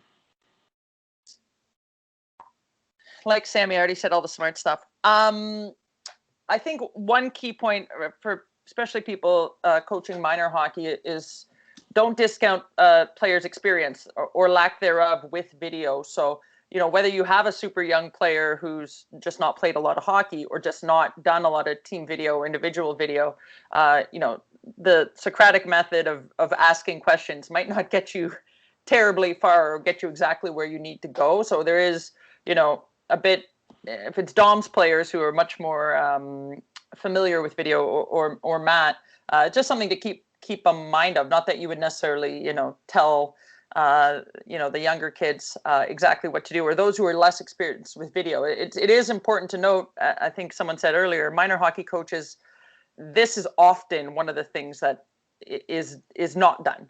In the list of priorities, and in speaking to our coaches, there is a need for, and a want for, a video resource database that could teach some key systems and skills. So I could create a video database on poise and maybe use, the 1-minute clip I put together of Decker, and other coaches could utilize that to teach. It's just something that, falls, way under the radar in terms of priorities. Not saying it should, but it does. I also think in all of this discussion about video, it's important that we have our principles of play set, so that if you're watching, say, as Tim alluded to, let's watch this shift and you tell me what they did well and what they didn't do well. We all know there's 100 things someone did well and 1,000 they didn't do well, just based on the nature of hockey.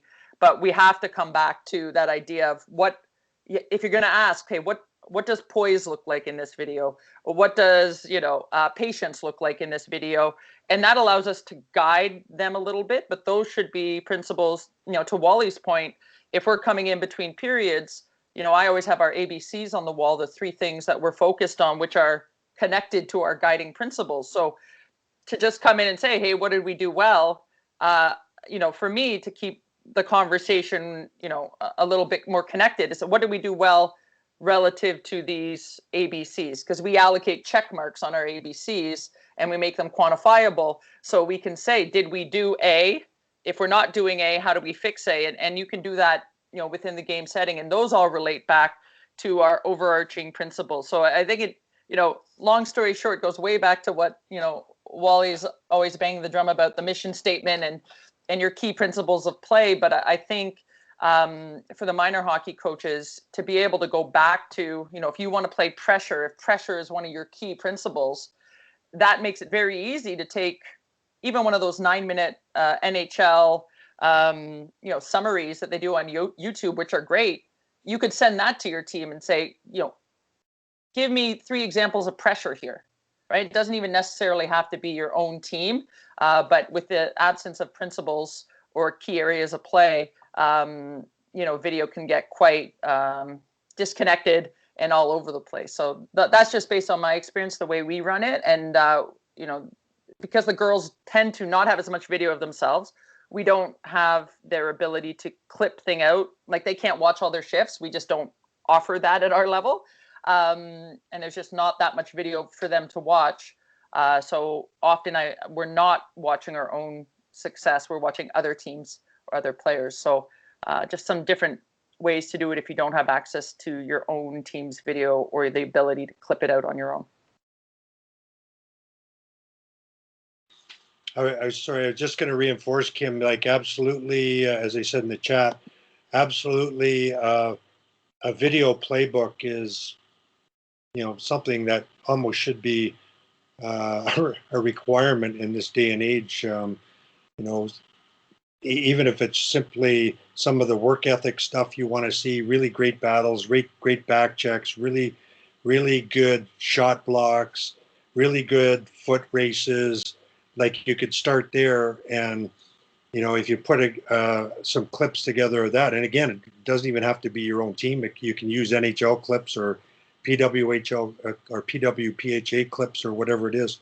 But a video playbook would be a real good thing. And I would just, as you so often do, it's so great to have you on these calls, but you just gave me another really sort of good idea. Because I often watch those, YouTube NHL summaries, and they are really good. But it would be great to send, like you said, just send that sort of 6 to 8 minute, sometimes or 5-minute pack to your team and say, hey, what's your favorite clip in here out of all these clips? Just watch the 7-8 minutes. Which one do you, Dom? Which one do you like best and why? Wally, which one do you like best and why? Al, which one do you like best and why? And have that discussion with your teams. It would be a pretty cool discussion, and obviously would bring to light a lot of good things, both offensively, defensively, great, good discussion item. So I'm putting that on the list for Peter to consider with our Danish girls. I think it'd be fun in a sort of a learning environment, learning mode. Yeah, I started doing the video playbook a number of years ago. I try to use our own clips. I think 2 years ago in the playoffs, I clipped out every NHL playoff goal. That took a lot of work, but categorized them by different types and all of that. And now I'm transitioning to doing only female clips. So it's interesting. I posted yesterday, I think on Instagram, my little highlight package of Decker's Poise Under Pressure. And I had 3 different parents from Leaside who I don't coach their kids like directly say, this is really great. We should be showing this to all the players. This is the kind of stuff we should be teaching, which of course we will be. But even just that 1 minute of, Decker keeping pucks under pressure, that might be enough, even just on a cultural perspective for an association, that being our Wildcat way of playing, those types of things have a lot of power beyond just the players. The parents see those types of things and they know that the coaches they get an idea of what the coaches are teaching as well. So not suggesting everyone, transfers over to Instagram learning, but I know I've found some pretty good tidbits there. I stole some stuff off Al on there. I think he already knows that though. Thief. Wally, go ahead, and then Al. I was going to say my hand raising button isn't working here, and I was just going to add in to your video talk here with, I don't know why it's just striking me today about thinking about this, but ultimately the goal of video is to help people make better decisions. And a lot of times I've had to use the line in my life that with the information that I had on hand, that was the decision that I made.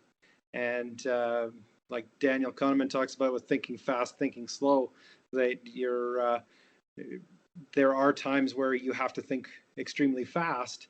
And hockey is one of those, that it's basically reacting to the situation. So it's kind of interesting in thinking about this, that in showing video, that you could be asking a player, okay, so this is what you did with the information that you had on hand at the time, obviously.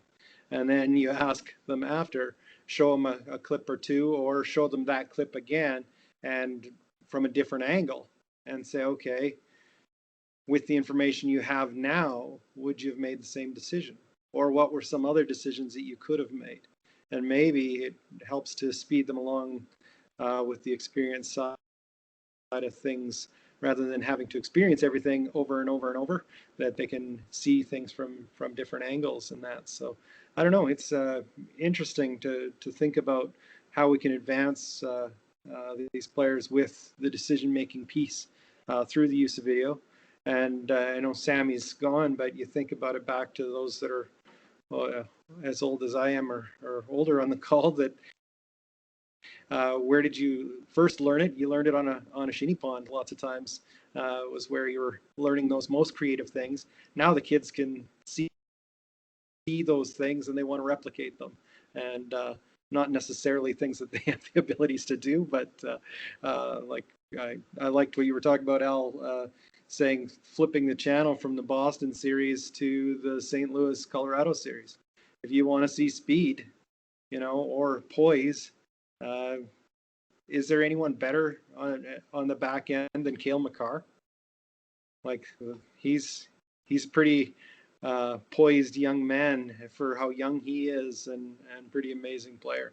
So from what I've been watching, and I've only been watching snippets of each game instead of sitting through an entire game of each, but it's been interesting to see the difference in that. So, and thanks again for the great discussion this morning. I haven't had my camera on because we are working on a plan for having students re-enter again after the long weekends. So that's another one of those times we haven't been given a whole bunch of extra direction on how we're supposed to continue to keep them safe, other than they're coming back to you. So let's keep working with the situation.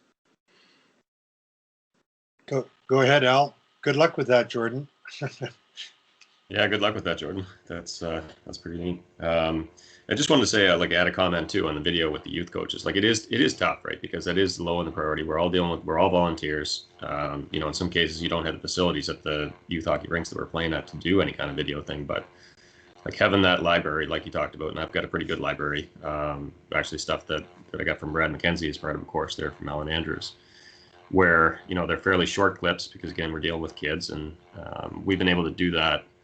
The way we've done it is every Sunday night the kids have lower stam skating skills for a week, or for an hour. So before and after that we do a little bit of off ice training, just stuff that we can do in the rink, and because we don't have an off ice training facility or weight room or anything like that, so we do some movement stuff, and then afterwards we watch some video and talk hockey afterwards. And it's where it's not individual teams, so we've got all, say, 3 or 4 teams at each age level that kind of come together, and not all the kids participate because it's not kind of a mandatory thing. It's just an extra that we do. But for those ones that come, it's a pretty good conversation, and you probably have a different conversation with the younger kids than you do with the older ones. But that's the way that we've been able to do it, just to kind of not do it by team, but do it as a group, and having that library that we can refer back to. So.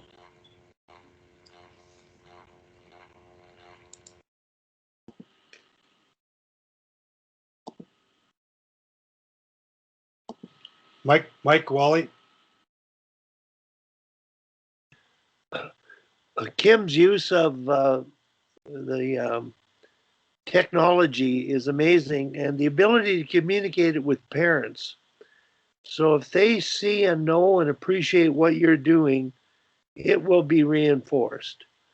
So she's already planting seeds, and if you can capitalize on that, and she's got a company and she has Instagram and Facebook, and I look at them all the time, and I always click a like on every one of her postings. But the fact that parents are looking at it and appreciating it, so formally getting that out to the parents gets buy-in and an appreciation of what coaches are doing. And a lot of coaching struggles in minor hockey is the parents questioning, doubting, disagreeing, as opposed to supporting and understanding what you're doing. So really good, Al. Kim, go ahead and comment. Yeah, I'm fortunate in that this is what I do. And so I have a lot of access to, I guess, information and expertise that I can share. But, I created a website for our organization that's password protected. So all families, coaches, players in our organization have access to the same content. So if there was a really dedicated parent, they wanted to read listen to an hour-long seminar with our junior alumni, if they wanted to, read one of my coaching posts about moving pucks away from pressure, it's all there. It's not necessarily, sorted, in excruciating detail, but I don't take for granted that that's just a skill set I have in content creation to be able to deliver. But it has, in a year without much hockey, it has sort of cemented a bit of an idea of what our association is looking to do in terms of player development and coach development and culture development. So, not that you ever want the parents to say, hey, I saw this thing on Kim's website or our Leaside website and you should teach this. But I do think there should be an acknowledgement that our coaches have access to those resources now. And if they have access to them and they're choosing not to use them, it's simply a conversation starter. But I do think, coaches have a lot of resources available to them, so many websites and different seminars that, we didn't have access to 10 years ago. But I do think they still have to be curated and cultivated in such a way that it speaks to the message you want to deliver. And I find even sometimes going on, the coach's site, for example, is a great site, but it's very easy to get in the weeds there and get focused on, far too many things at once. So being able to, bring it back to your main areas of focus is important. And you're right, Tim, they do already all know everything. You are correct. So it's just reinforcing the things the parents already know my website. So it's very helpful that way. It does help them. It does help them focus on what you are doing wrong, because they know better than you what needs to be happening. Of course they do. But that's yes, that's a great point. I don't run into that a lot, and I think it's because I do this as a full-time occupation in the hockey world. But I certainly have heard that, especially with our female coaches, sort of getting trampled upon, I think is the best word, by some parents, and typically of the male gender. But that's a separate conversation. But it is, I think, their experience seems to trump all the time, and experience and expertise of the women, at least a lot of the parents seem to think that way. So it's not cynical, it's true, but I hopefully we can start to change that a little bit. But I think, it was said on this call, in other countries, coaches are revered, and for whatever reason here, it's just seen as something you just do on weekends and you don't really care about. You just throw the whistle on and go. So hopefully that perception can change as well. I love that, the idea. I mean, that you have a website with your principles, and so that parents can check in on those. I think, I'm thinking in my situation here, I would have some of the guys that are, wanting me to fail would be stealing the stuff, and I think to myself, perfect, steal away. Like if use it, if they can use in some of the ideas and whatever else have you for their own programs, the betterment of everything else, I think that's great. But yeah, no, I really love that idea of the video playbook. I know we have something with that with the with Stockton we talked about, and we have for players to be able to, because every time we get a new player, we have to go through every system. So to be able to reference it back. And I found that with the pandemic and us doing these voiceovers, guys are able to watch videos more than once and be able to go over them, and to be able to, so why not have that ability for your players, these younger players, and I think of the girls, they would, I think, and I'm sure that this is the reason why you do it, Kim, like they would watch that and know it down cold, right? So, great. Awesome. Now, great. You're giving me something else I'm going to go in the vortex, and I'm going to lose another 5-6 hours of my day. I love it. I don't sleep as it is, Kim. You can't give me more information than I already have, especially stuff that's actually applicable. This is, thank you. Steal awesome. Away, and it's going to take you more than 4 or 5 hours to get through it. But again, it is that this is for the whole organization. This is not specific to any particular program, and it was meant. It will become more curated in the future in terms of how everything connects and what I share with the coaches. Because I think there's no shortage of content, but the message has to be more clear on how you want to do it. But I can't stress enough, again, that the things I was able to teach through some of our workouts with the Wildcats, the U9 kids in there working on stick handling and shooting, that they would never normally have access to me regularly on the ice, or being able to break down the little details. So there's a tremendous value in, the video teaching that we were able to do, and then to post it and make it available for everyone in the organization. It's never going to hurt anyone. And don't worry, Dom, everyone steals all my stuff all the time, even with Total Female Hockey. And I just think, well, it's good if they think it's good, I hope they share it as much as humanly possible, because it's a compliment, right? It's only going to make, make everybody stronger. So feel free to steal away, and I'm happy to share. Yeah. Guys, I got to jump off. I set a limit, which I've already passed twice. That was the alarm going off. So, but I appreciate it as always. I'll see you guys next Thursday. I'm sure I might be hitting up some of you individually as things start to roll here. So thanks, guys. Well, Dom, you remind me of Peter, my head coach in Denmark. He's trying to lose a little weight, and he always says, portion control starts next week. Exactly. Awesome. Okay, guys. Pleasure as always. See you guys. Yeah, I've only got about maybe 10 or 15 minutes left myself. I got a call at 11. So, but this has been really good again. It's always amazing to me how some days I get on and we, I know Wally, you were thinking ahead yesterday. What will we talk about? You know, there never seems to be a problem, which is a good thing.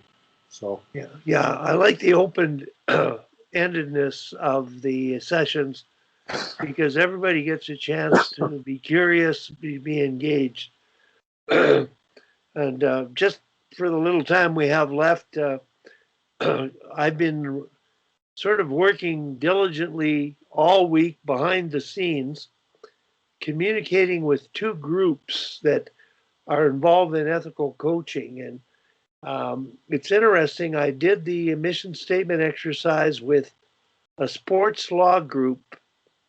There are 6 people, and it's a charitable organization that receives government funding that are in the inside of every sports governing body with offices in Ottawa. And they're doing exactly what I'm advocating. So I did the exercise with them. And the other organization that's been created by one of the persons I did the exercise with is called True Sport. And it's even more aligned with this idea of doing the right things the right way. Now, the reason I brought this up is not the exercise, but one of the persons on board was an Olympic rhythmic gymnast competitor and a coach. And the other one has participated in another individual sport back in their day.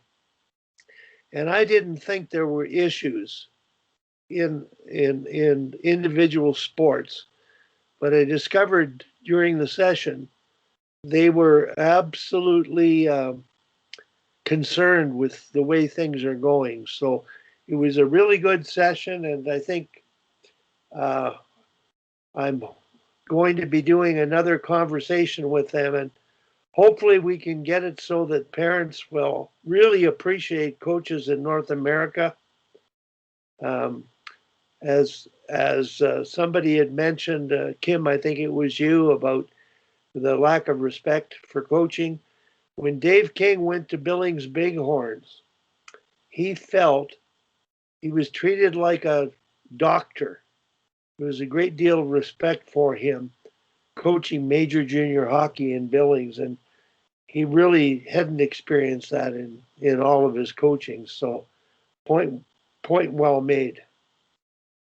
Wally, out of curiosity, what I don't have a ton of experience in individual sports. Like I'm just haven't coached in them certainly. What were their were the concerns similar to what we see from the ethical side, or was it a completely different set of concerns? Well, the lady that was on that coached, she competed in one Olympics, got involved coaching, and then she left that to do this kind of work, ethical coaching deliverance, using all of her experience. She had such a negative experience as an athlete in the Olympic Games with the coaching and the win at all costs factor. That drove her out of the sport. She didn't enjoy the experience. She felt it was demeaning. It wasn't what it should be. And so that's what she's done. Now, interestingly enough, I coached, I needed to get in touch with certain people. So one of the documents that they put together, and I've shared some of these things with a lot of you, but I'm sure you wouldn't have time to look at them. It was a document put together by the Canadian Wrestling Federation. And it was really academic, like too academic for me. I needed a dictionary to read it. I was Googling words.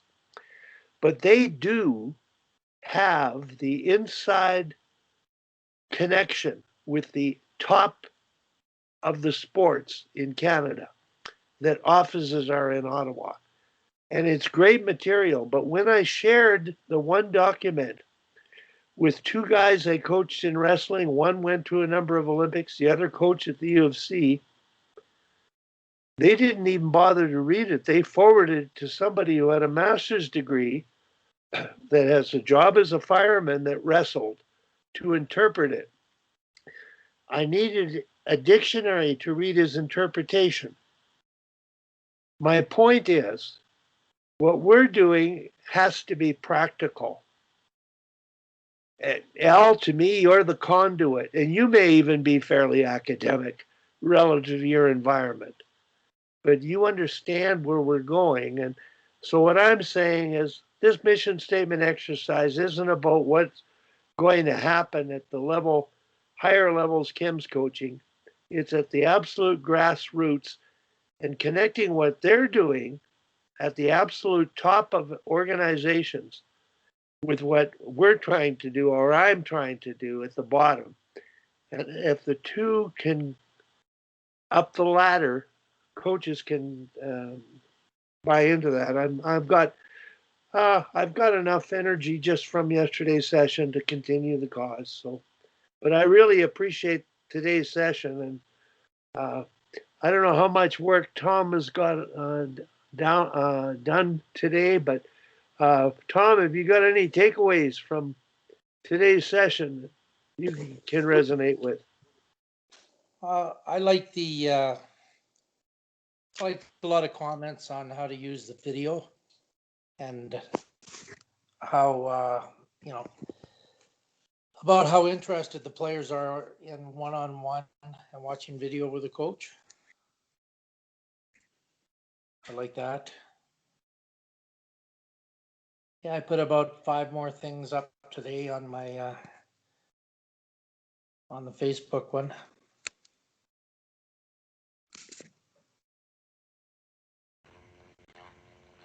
Tom, you share a lot of stuff. I'm too busy to even look at it all, and I've got time, so keep it coming. I'm filing it. I don't know when I'm going to get into doing and looking at all of it. So, I want to update my site because when they put it on new, I guess he had to switch the servers and a lot of the things weren't working properly when it switched over. So I'm trying to make it look better, and the whole point of the deal was I was teaching a hockey class at college, but it is to constantly upgrade update the Austrian stuff that Johanni and I did. Even though Elpo Suvinen is the new guy there. But yeah, also it gives me something to do during this pandemic besides just sit around and look at the walls. Yeah. Kim, I'm sending emails out and I get replies that you're sort of on a holiday and there's an automatic generic response, but you do join us and you do respond when I ask for the clips of Brianna Decker. That's something that I'm going to look at and use and relate to because it's just excellent stuff. But what else is going on in your neck of the woods relative to your job and your family? Well, our. Can I interrupt you for a second, Kim? Go ahead, Tom. Since you're coaching all these girls, I need 3 forwards and a D. So if you got people looking for a great place to play, a great school, we got room. All right. Go ahead.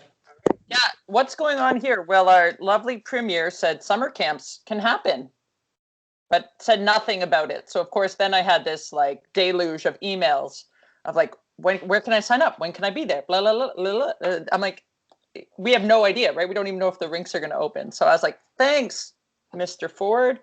Another great move. So that's fun. But Wally, I put that up because, as my husband said, I'm on a Kim vacation, which means I do about 3 hours of work in the morning for my own sanity. I'm fortunate, Wally. I love what I do. So, I spent 2 hours this morning revamping one of my products that I think I wrote back in 2008 to make it better. So yeah, I guess I'm hopeful that we'll be able to run all our stuff in July and August. So we do, I think, 6 weeks of more traditional summer camps, although I don't do the whole day babysitting version of summer camp.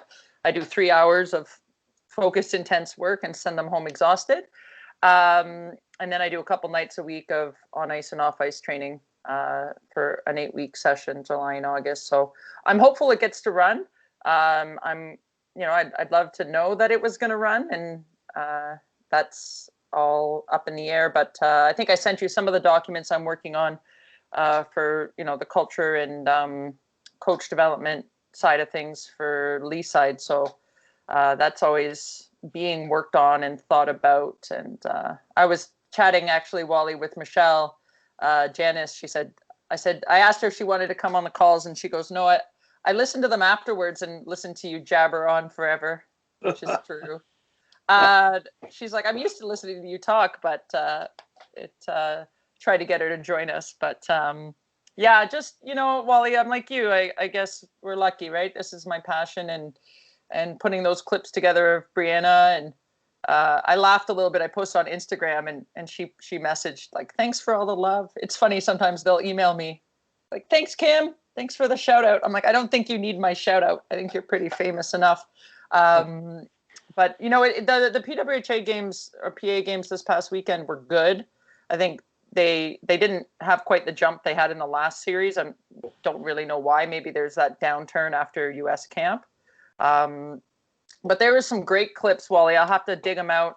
I just watch it live on screen capture, and if I like the clip, like I just stop it and save it, and if I don't like it, I just don't save it and keep going. So I'm trying to capture more than just the goals for and against. There's some really great, to your point about the Boston Bruins, like minute plus long possession by either team in the offensive zone.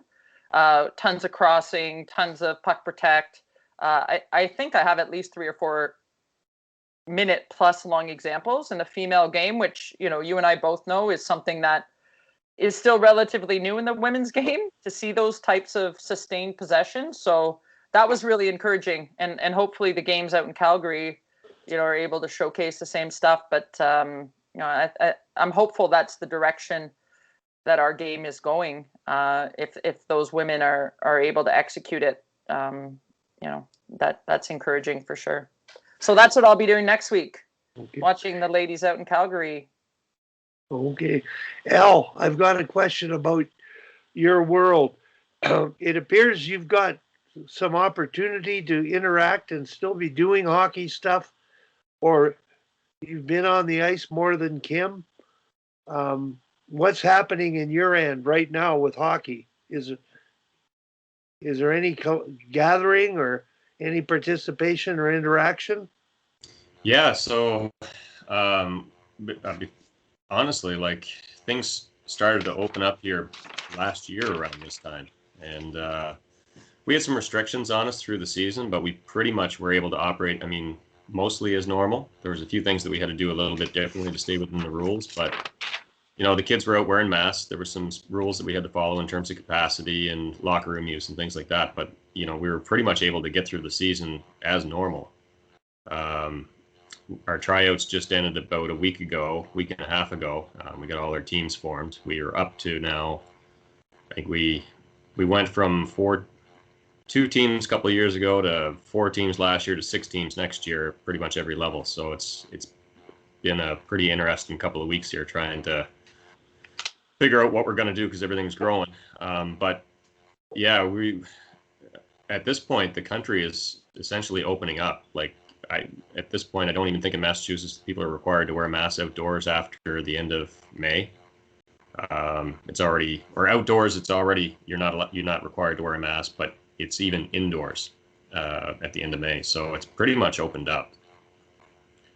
It really feels like normal. Honestly, we spent a lot of time at baseball and lacrosse and things like that lately, and it just seems like everything is kind of business as normal right now. Which is definitely in contrast. I just had to do my application to go home to PEI next week, and I got a quarantine. I had to get an approval letter and quarantined for 2 weeks, and we're gonna get tested, I guess, 3 times while we're there. So it's definitely eye-opening seeing the difference, into how things are here versus how things are at home. And a lot of the people that I work with are in India, so I hear every day, what's going on there. It's pretty insane. Kim, while we were talking, I looked at your page there. Holy cow, that's awesome. Oh, thank you. Yeah, it's it was funny because in a year with, I think our last ice was November 23rd, so I was tasked to do all these online sessions, which of course is quite comfortable for me, and it just allowed me to have a ton of content creation, like instant, that I can then go and point people to. So I just uploaded everything, and again, I don't expect everyone will watch it, but certainly if there's coaches who want help or need help in certain areas, it's a good way to point them where we want to go. But I think the website traffic on it, like we had someone tracking it, and it was pretty decent. Like people, we're definitely looking at it, and the coaches certainly appreciated the access to it. It's really created for the coaches, and I'm sure there's a handful of players out there like me who've watched every video 3 times and done them all 3 times, but I don't think that's the majority of players that are in our organization. And again, it is a little bit of a marketing and a branding tool as well. It sets us apart, and it gives us access to information that other people might not have. But yeah, Al, maybe I need to come to Mass to run my hockey schools this summer. Yeah, maybe. I tell you, we're getting the female program up and running, so we'd love to have you here. But actually, Nick Quinn came down. He's not able to do stuff in Ontario, so he's been traveling. He just came through here a couple weeks ago, and I know he's I think he's in Maine this week.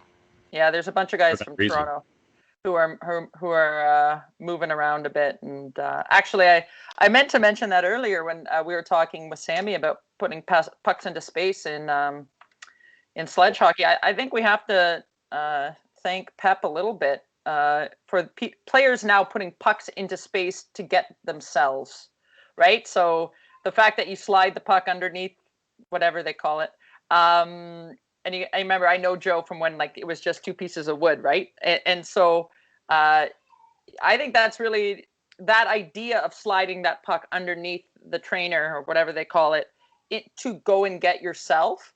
Again, people were doing it before that, but I really think it's amplified that skill tremendously from an not necessarily a passing, but an individual puck protection standpoint. So I don't know if he's the right one to credit for it, but I have seen since that became, and people like me, you just put a stick on top of a cone thing, or like the little half man they pull out. But I do think it's had a significant impact on the game, that idea of the sliding under or sliding past. And I see it a lot in the girls' game, which, in the absence of hitting can be really, really effective. So I think that's a kind of a cool idea, but I have to admit, I haven't watched enough of sledge hockey. Now I'm very intrigued. I tried it once. Wally, did I ever tell you this story about my sledge hockey experience? No. I was at a camp. I was helping Sammy with a camp out in Dartmouth, Nova Scotia, and Billy had a bunch of the sleds out for people to try. And I think I remember Sherry Piper being there. I don't remember who else was there. And we got on the sleds. We'd never tried them before. And we just started racing down the ice, like full tilt towards the far end. And I remember crossing the blue line. And I don't know if it was me to Sherry or her to me. And she's like, do you know how to stop? I'm like, I have no idea. And we just slammed like feet first into the end wall going full tilt because we had no idea how to stop this thing. But we're so competitive. You're just flying down the ice. So that was my experience with it. But I sure couldn't balance on that. I got one of Billy's sleds with the blades closer together. Whew. Yeah. My God. Well, Kim, I wanted to go back to the passing to yourself, Power Edge Pro. I've used Power Edge Pro. I haven't used it, but our company 8 years ago purchased the program, delivered it for 5 or 6 years, and we had to regress things on there. But if you look at the video clip on the Shift of Boston, the very first clip is the end of the 1 minute shift. And then I repeated that. And I believe the passing to yourself, what Pasternak did coming off the wall, is an example of what you say.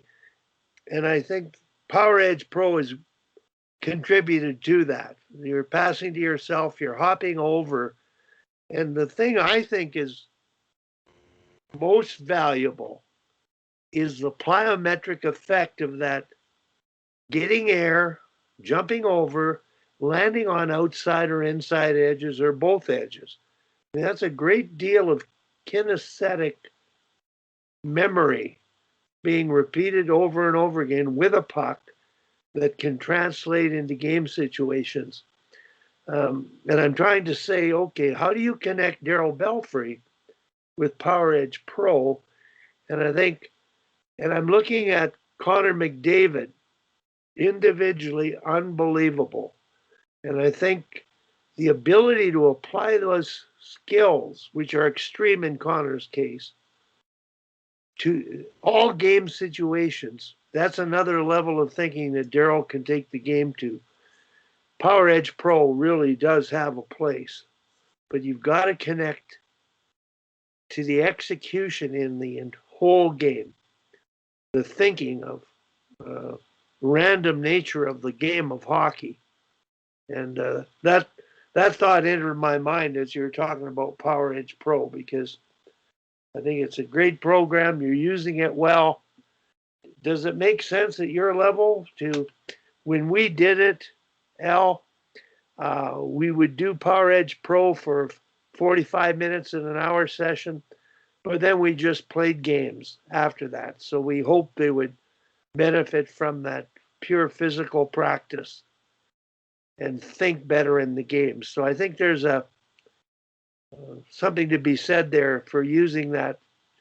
It's more physiology, Power Edge Pro. It's the mastery of edges and the mastery of feel, your body control, and the feel of your hands with the puck. So, well, I'd agree with that, Wally, and I think that's what we're trying to do in the way that we're implementing it, right? Because it's not the only thing that we're doing. We've got a relationship with a power skating group that helps us with the skating skills. So, we see that as contributing to, that helps them execute some of the edge work, that's required when we do the PEP stuff. And when we run a practice, if we're doing a 4 or 5 state, usually it's a 5-station practice, that might be 1 or 2 stations, right, with the PEP.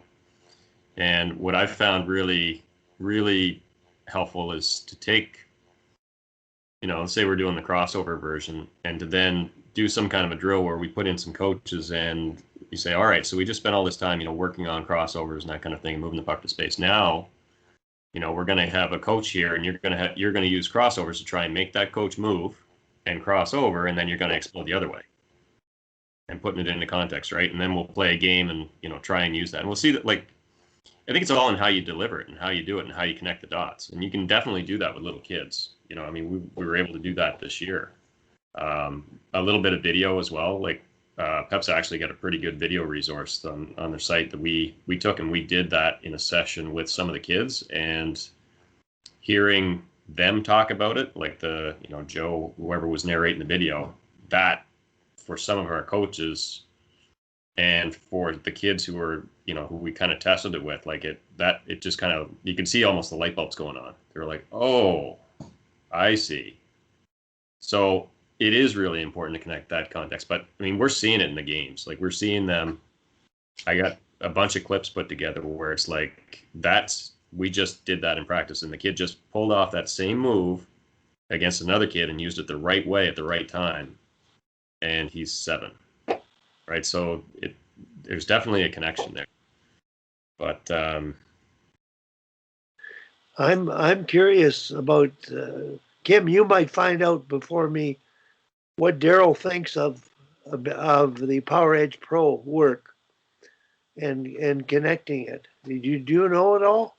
Well, I don't know if he addresses it in the book, so I don't want to speak out of turn, but he does have some reservations about, things on the ice and that idea of, over complicating. I agree, Wally, kind of with what you said.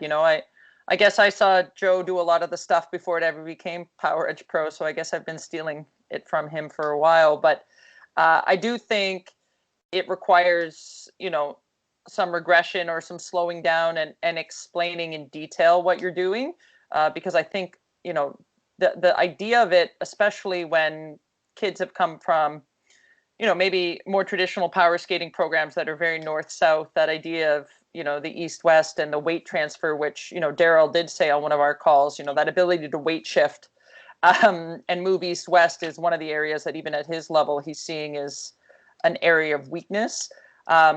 So I find, we spend time on very basic versions of the drill, but I agree with you completely, Al. We'll do, I often do, like 4 lanes of it, and they kind of travel between their 2 lanes. We get tons of reps, and then we'll work on it for entries or breakouts, and then we just play a fun game with it at the end. And from a hockey school perspective, forget when I'm coaching teams, those concepts and delivering them with some kind of apparatus are really valuable, because it allows, if I have instructors who aren't quite as experienced as me, it does give them a landmark. It does make it very tangible. Like, I might not need the thing to jump over in order to be able to teach the drill to my junior team. But if I have 8-year-olds and 17-year-old instructors who don't do this for a living, to have that apparatus there that says you're going to execute this skill going over this thing, and as a landmark, I think is important,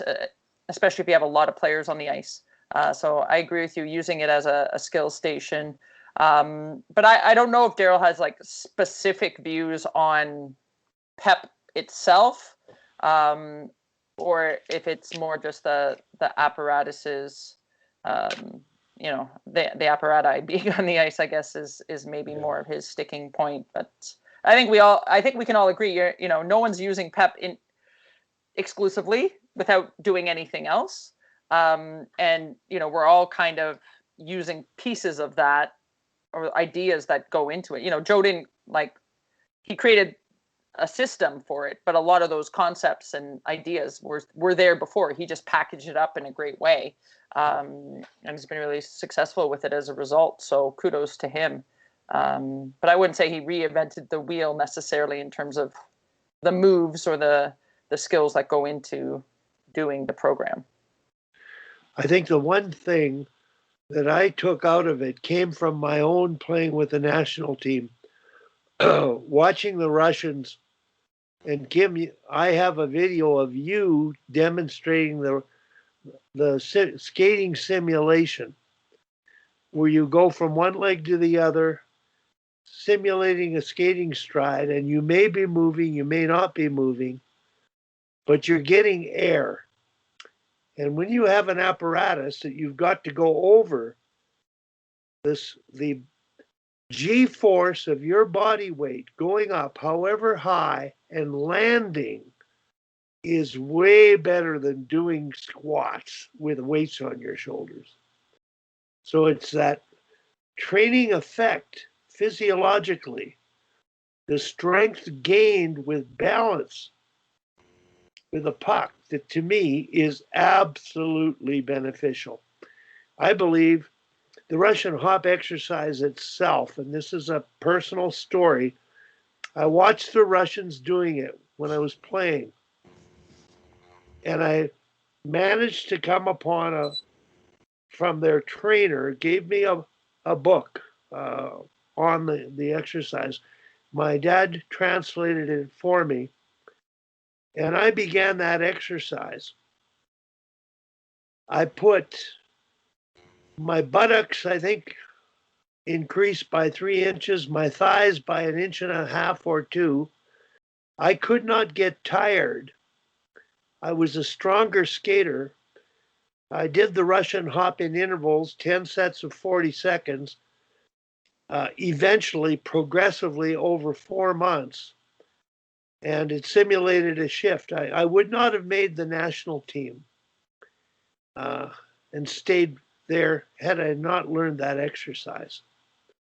So it was I really think that it's something that, if you're looking at some of the great players, to make them even greater, and I think Connor on the one hand, the the quickness of the mind and the execution, that's a side that what can he get better at? He's already very good.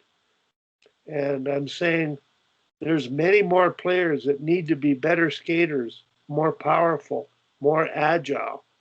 And the game is going all directions. There's all kinds of contact. Strength and stability is critical, let alone with a puck. So you combine the mind work with that. And I think what you're doing and what El's doing with kids, deliberate practice, and then random play in a progressive way so that you're reinforcing those skills and the thinking. That's the art of what needs to be done. Well, and I know, Wally, I can echo that because I did skating imitations, I guess, in earnest when I went out to play at the Oval, but realized that I was doing those things previously when I was working with Mike Boyle, like very similar type of exercises, not maybe packaged in the exact same way. And, one of my programs that I sell and I use mostly with my junior team is related to skating imitations. And it has by far the biggest performance benefit, at least the way we run it. And the amount of work we get done in 8 minutes of doing them and the way it translates to the players' on ice performance. I agree. There is actually, like, if I was going to take anything, like if there's anything I'd fight against taking out in the off ice training, and off ice training is like one of my favorite things, it would be, I never take out the dynamic warm up, and I would never take out the skating imitations. Those two, I would have to keep in because I agree with you. The balance, the explosiveness, the injury prevention side of it, in adding those aspects, especially with the girls and getting low and being on one leg at a time. And, we've added sticks, we've added, throwing a ball while you're doing it. We've added a bunch of things over the years to, make it a little more fun. But yeah, I would never take those out. And honestly, if players are asking for, people send me video, what do I need to do better? Quite often I'm like, just do this program for 12 weeks. And they're always like, oh, it really worked. Like it has, there's no one I know who's ever done skating imitations who's like, oh, that didn't work for me. It always works. So in terms of best bang for your buck, it definitely has a huge carryover, which is awesome. Well, that Russian hop. Wally's talking to his agent. That Russian hop is really good, but and also the Russian box. Larionov said that's what extended his career. The box kind of, you go side to side there. It's like a big U. And we don't use it here very much compared to what they do in Europe. But that's also the thing. You're one leg to the other leg and it's sideways. Where so much of our training, because we run straight ahead and our legs go straight. They don't go push sideways at the start. Yeah, so that those angle two, is Russian huge. Box and the Russian hop. Yeah, I think it's hard to. I've experimented with the angled box, and it's just logistically challenging, right? Versus just the side to side jumping. But yeah, it definitely that simulates the angle of push a lot better when you're driving into the ice. Of course, we don't drive into the ice with our blades straight up and down like our legs are when we jump. But yeah, it's like I said, I'm always You use the thinking slide board. Oh, I love the slide board, but again, logistically, it's very hard in a team setting. But I have used it in like small group training. But yeah, I think the slide board is a great additional tool that complements this, the dry land skating imitations. But those, any age, any location, like I've done imitations in the hallway, in the parking lot, in the dressing room. Like it's so user friendly, especially at the minor hockey level, when there just isn't access to even space, let alone equipment. Yeah, the slide board is great though. We did a lot of that when I trained with Mike in Boston, and it made a massive difference when I came back. My first year pro playing in Brampton, I graduated from Dartmouth and I started my internship with Mike Boyle the next day. on my graduation day, I drove to Boston to start my internship the following day. I trained with Mike and then came and tried out like 2 days after I got back from Boston, and I was a completely different player after training with him for a summer. And the slide board was at least, I think it was twice a week in the program, and it's just not something I had done a lot of beforehand. And I think it made a big difference for me. But he's still one of the best in the business, so I'll always give Mike Boyle a plug on our Sharks calls. But I think the skating imitations for me, again, it's so easy to implement and get lots of reps, and it always translates. But I'm gonna run, boys, because I can hear the kids torturing my husband downstairs. Okay. So that's my exit stage right. Kim, before you do, one of the trainers that worked with the national team, Gattinger, I was doing the exercise with some girls at it wasn't the Oval, it was a Calgary Inferno type team. He said, you have to be careful. We were doing it in season, and it was sort of like a day a week only, just to learn to do it properly, to get technique right.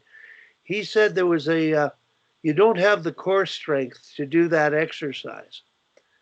So he said that's the key element. So when you say kids, and I was adding weights on shoulders to myself, not to these, women who were playing with the senior team. But that's a point he brought up that I never thought about. So Well, the jumping is a progression, right? So when I'll send you the program I made for it, but it basically starts with static stationary holds, progresses to stepping movements, and then the final or the third phase adds the jumps in. So I agree. I think we often see, because kids are so malleable and we see them jump off of things and not hurt themselves. We think that they're capable of that. But yeah, the biggest thing with the jump, of course, is the upper body sway and the inability to control the landing. And that's a big thing in the strength and conditioning world, is always that you have to teach players how to stop and land before you teach them how to go fast. And I really do believe that to be true. And it's even more paramount in hockey because it's actually hard to stop, or harder to stop than it is when you're wearing running shoes. So no, that's a great point. And yeah, it's all about, like you say, right place, right time, right amount. So, all right, guys, we'll see you next week. Take care. Thank you, Kim. Have a good week. Al, how come you're able to get all the time today? I had a big gap between my meetings today, so I probably shouldn't be on this call. Probably should be preparing for the next one, but we go through release cycles where every 4 weeks things heat up for a couple of weeks and then dies down for a week or two. So but I was the thing that I brought up about moving the pucks to space in the Boston series. Well, like I really see that we kind of have like a gap, right, between in the coaching education that we get from USA Hockey, probably Hockey Canada too, where a lot of it's focused on the coaching stuff, it's focused on the skill stuff, but there's really not a lot that like goes through in detail where modern tactics are at, and like how do you back it off for every level, like what's the progression to get there. Like everybody sees the end result, right? You see college hockey, you see junior hockey, you see NHL hockey, but it's like, how do you I think it would help people understand, like especially with the cross-ice stuff, is like this is what the end result is, but in order to get there, this is important at this age, and this is important at this age, and this is important at this age, and this is important at this age. Like these are the starting blocks, right? And that's what we've been after with pushing the puck possession for the little kids, and not saying things like get it out off the boards or dump it in, because you see that all the time, right? With the younger kids, you get the coaches yelling at them to get it out. The kids turn around, they whack at the puck, they fire it out, or where they're firing it down the ice and chasing after it, which works really, really well for novice and atom kids, but it's not teaching them. You can play games for that too. You can play games at puck possession that if you're playing full ice or even half ice, you can't pass the puck until you gain a line. Yeah, absolutely. Or, Like it's just it. I just find it's an easy thing to teach kids to get to give it away or to get rid of it or to place it. It's a harder thing to get them to teach the confidence to be able to make either a skating decision or a passing decision or putting the puck to space, right? So it's like, how do you work it back to that younger level? What do you say to those younger kids to get them to go through all that they need to learn to get Can there? I share an idea here that when you talk cross ice games, we're talking 3-on-3, 4-on-4 cross ice, let them play. Yeah. We play 4-on-4. It's actually not cross ice. We all call it cross ice, but it's actually half. They put a board No, down. I know. I'm watching your team play, and I'm saying you can have 60 kids on the ice and 3 cross ice games going. Yep. And this is the progression. You start standing on blue lines, facing the end boards. You've got 2 nets. If there's no goalie, you've got to score in a backhand. If they can't skate, it doesn't matter. You've got to start 1-on-1. So you place them on each side of you, the player, the kids, relative to their ability. And you literally have 3 games, so you have 3 stations of ability, but they're matched 1-on-1. You dump a puck, you wait till they know which way they're going, then you dump another puck, and you might have 3 or 4 1-on-1s going, just playing, touching the puck, feeling it. Now, the same progression we've done with U8s is now you go 2-on-2. And we've had 2-on-2 at once. And the idea of learning to support.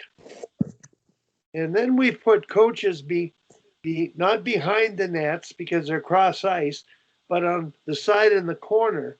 When you gain possession, you have to pass to your coach and break out. Yep. You talk about support, low timing, and that kind of thing. Now, younger than that, sometimes the kids will just fall down for fun. You need a fall down rule. They got to go see the skill doctor. Sometimes they'll fall down because they're reckless.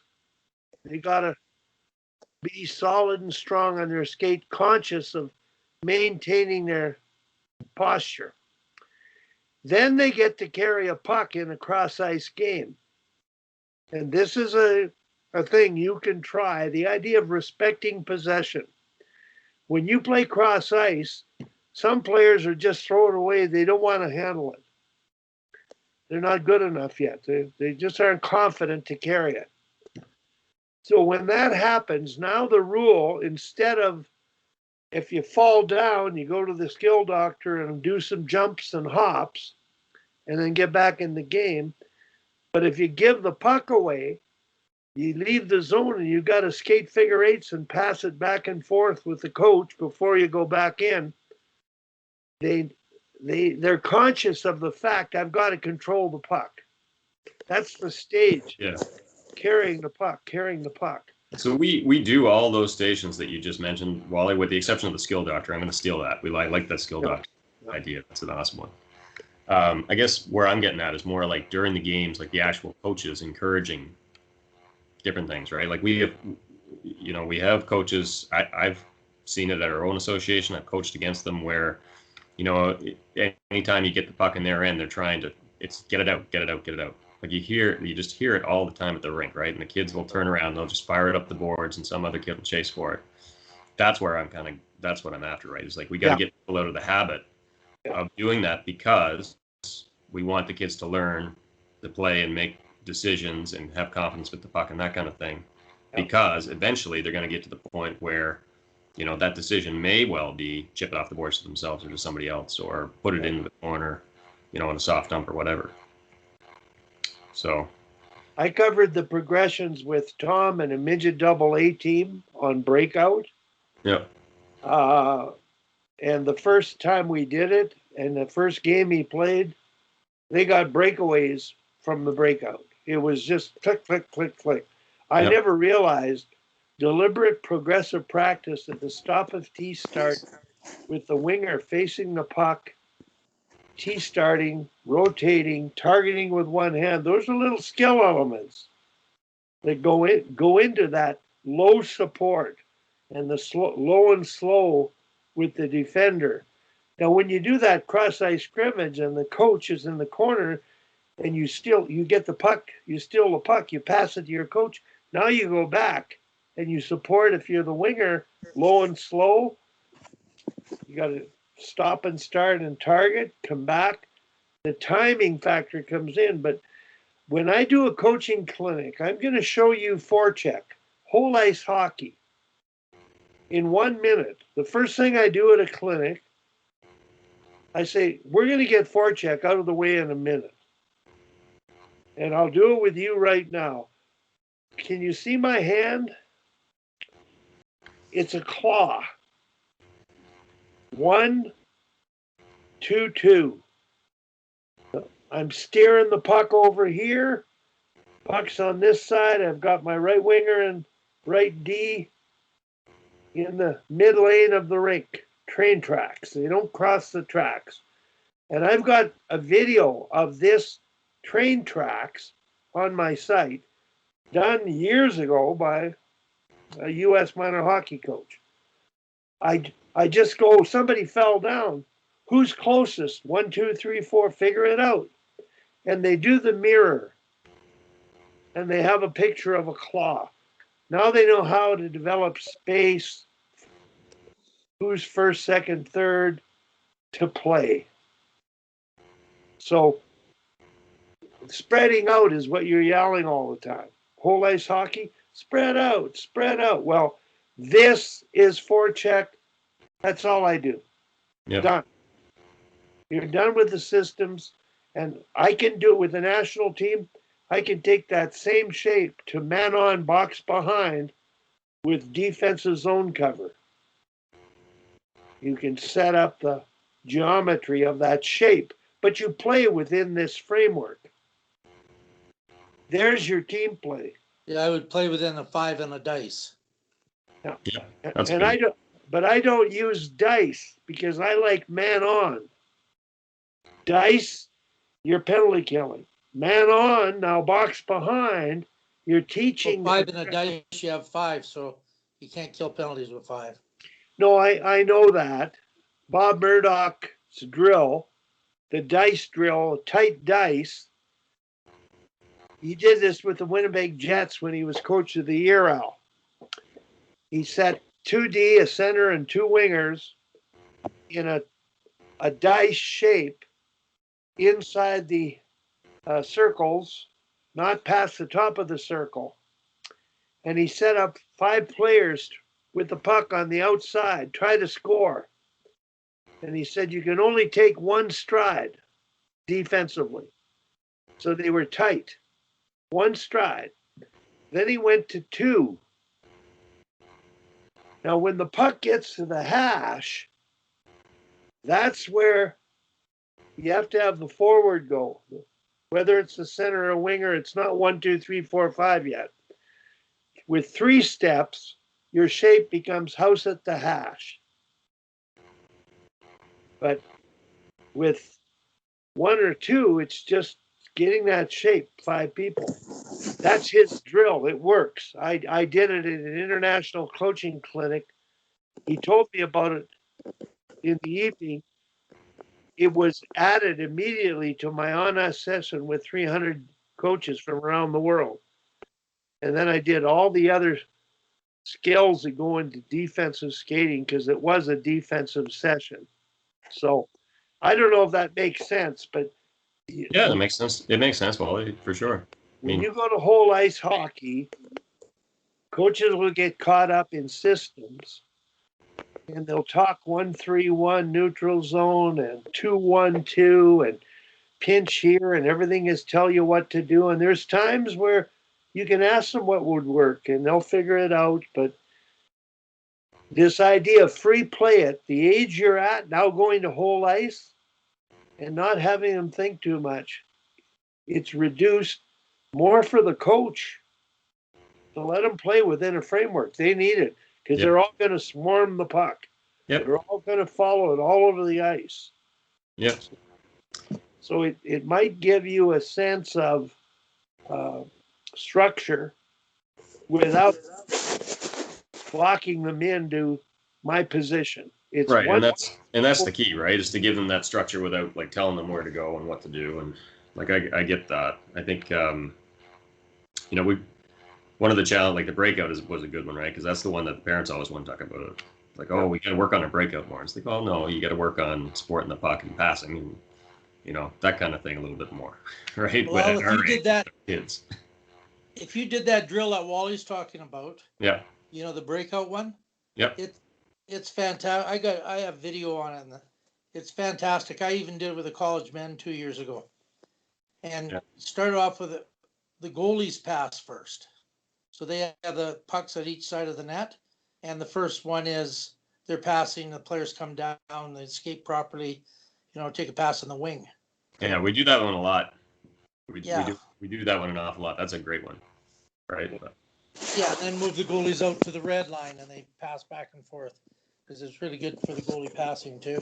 yeah. But, We got another good one that we've done where it's not so much a small area game as it is like a coach resistance kind of thing where we've set them up, you know, where they're starting out, say going 2-on-1, but they have a coach as a coach to beat, and we'll have a conversation about creating space by tricking the coach, right? So you got to trick the coach to make some space, and then have an open pass, and then they'll play 2-on, like we'll have a defender that's say in the zone, and they'll have to make that headman pass, you know, create some space, make a headman pass to somebody who's open, and then go on in and play. And that one works really well. I got a video of that.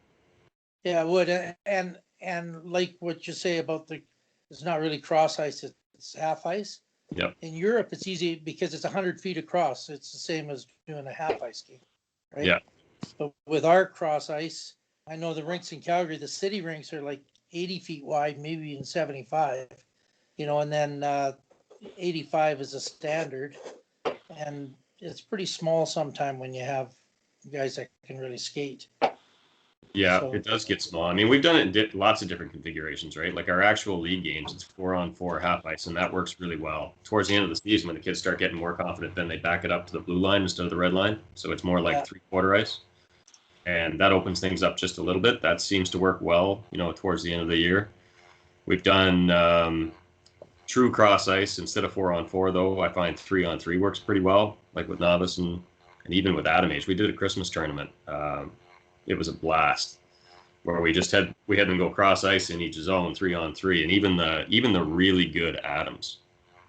It was really good hockey to watch. It was really, really fast. It was really fun. The kids had a blast. And then we had kind of a skills, you know, a Christmas themed skills thing going on in the center of the ice. But that was a real blast, that Christmas tournament. But with our in-house stuff, then, you know, we scale it down so that the true beginners will play 1-on-1 or 2-on-2 in almost like an eighth of the zone, and kind of block it off so that there's a bunch of little games going on, and then there'll be a cross ice game for the next level up, and you know, maybe another. We've just broken it up however we can, right? So that the more beginner they are, the less space they have and the fewer kids in the game, so that they're forced into the play a little bit more. Yeah, well, the more players on the ice, you know, the more stick handling is required and puck protection and this kind of stuff. So there can be benefits to having quite a few players there. And I do this camp in Jasper every year, and we have kids from 5 to 16 on the ice at the same time because it's not that big of a place. So they'll do the skating together, but the games are always with kind of their skill level. And one game I do a lot, I might put 3 or 5 nets on one side. And maybe if I'm playing against you or 2 against 2, if I get the puck defensively, I have to bounce it off the boards to myself, and then I'm on offense. And we're both shooting on the same net, and then go 2-on-2 with that same thing. And I don't know. And with a team, you can do this kind of stuff. Have the goalies, your 2 goalies, and then in the middle, just have a small net, and have a tournament. And they get more fitness from that. It's incredible, and have different rules, like goals have to come on 2-on-2s or 2 seconds with a puck, or you know, all goals have to be one-timer shots, or this sort of thing. And your activity and the skill level is like incredible with that sort of a organization, on ice organization. Yep.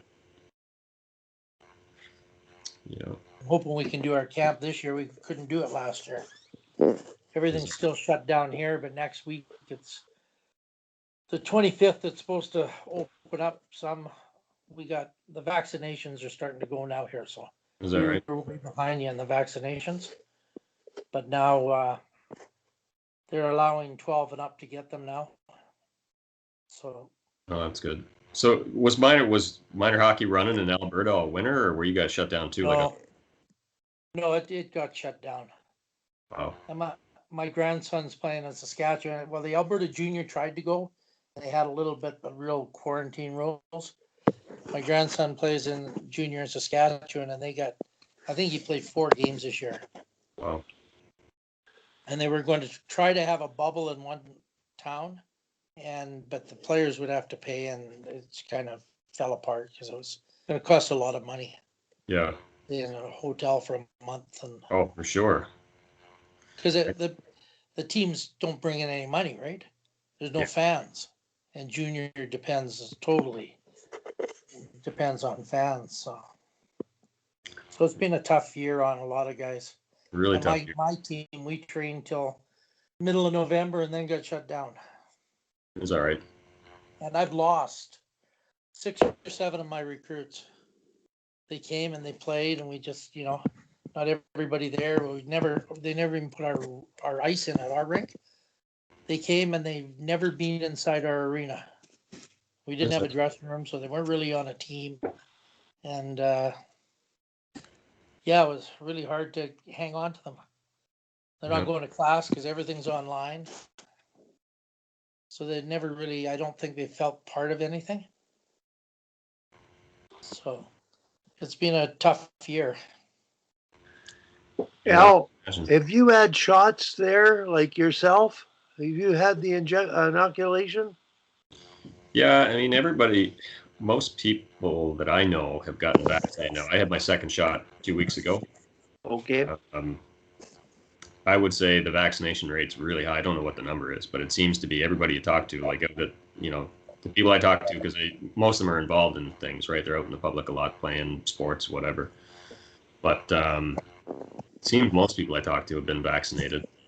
But yeah, it's pretty much business as usual here, Wally. Like they even had, I actually talked to the Board of Health because at the baseball, when my son started with that, nobody was wearing masks. Like they weren't following the guidelines that the state had set out, even to the point of like they just weren't doing anything, right? They were playing as if there was no COVID or nothing. And I think the day after I chatted with them, they were kind of like, I don't know if we really need to do anything. And then I think the day after they got rid of the rules about wearing masks outdoors. So, it's really gone to the same as it would be if there was no COVID right now with the things that we're involved with. Yeah, it's been really conservative here. Yeah. All kinds of things, but I think the end of next week, whatever. I think the vaccination, it's about 50% of adults right now have had it. Is that right? When we get up to 75%, I think they'll loosen everything up. I mean, this poor guy, he started a corner bar right by my house, and he's about your age, and he paid the whole year, and that was a week before they shut the first wave. Then he opened up for about a month, and they shut him down again. And then he told me, well, this is going to cost me at least $40,000. And then he got shut down again. I don't know if he'll be able to reopen. Yeah, how do you survive if that happens? Yeah. I mean, the vaccinations must be working because my wife's a nurse, and she was at a hospital here, and now she's doing home care. She made the transition about 6 months ago, and it was crazy at the hospital this time last year. In home care, she still sees some people that are COVID positive, but she, 6 months ago, every house that she went into had somebody who had COVID in it pretty well. And I don't know if it's because we've been around it so much, but it doesn't seem like, it seems like if you follow the rules, if you do what you're supposed to do, you wear a mask, if you take the proper precautions, as far as being at the rink, if you don't go in the dressing rooms, like we were having kids get dressed at home or outside all winter, right? Yeah. There were some rules about the kids being 6 feet apart, which nobody followed. Because how do you get 6 and 7 year olds to stay 6 feet apart? Yeah. And at the start of last fall, we weren't allowed to do any competition. Like they could go out and do skill stuff, and nobody really followed that one either. Because how do you run a practice without having any competition whatsoever? So, but what we did find was that we played the whole season. We got last year we had about 300 kids in the association. I would say pretty well every team had a COVID impact, where a kid tested positive, but they got it from somewhere else. Like somebody in their family had it, or they got it at school, or something like that. Yeah. And our procedure was that if that happened, they would look back and see if the team had practiced within 48 hours, and if so, then they'd shut the team down for 2 weeks, and everybody would go on quarantine. And pretty well every team got impacted. Some got impacted a couple of times. But we didn't have one case where it was passed from another kid to another kid, or from a family to a family at the rink within our association for the season.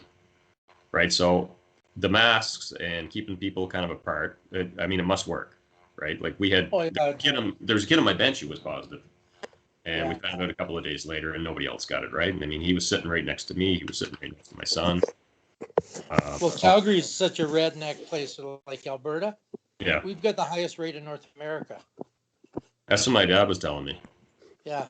Yeah. So people, they just protest against it. Now it's taking away their freedom and all kinds of BS like this. So starting to sound like the States out there. Making all of us suffer because they won't. It's worse. Sounding like the States out there, yeah. Well, Calgary is, I think there's a couple 100,000 Americans live here too. Well, because it's oil, eh? They've got churches. They've had to arrest the minister of a church congregation meeting and having services in the road and through speakers, and it's scary here. I'm glad listening to you, because I'm so pessimistic about the situation we're in. I can't see the light at the end of the tunnel, but it sounds like there is one, and I just pray like heck that there is, because you worry about this thing just shutting everything down for too long. I think there is, Wally. I think the more people get vaccinated, like it seems to be dying down here. Like in Mass, it seems not too bad right now.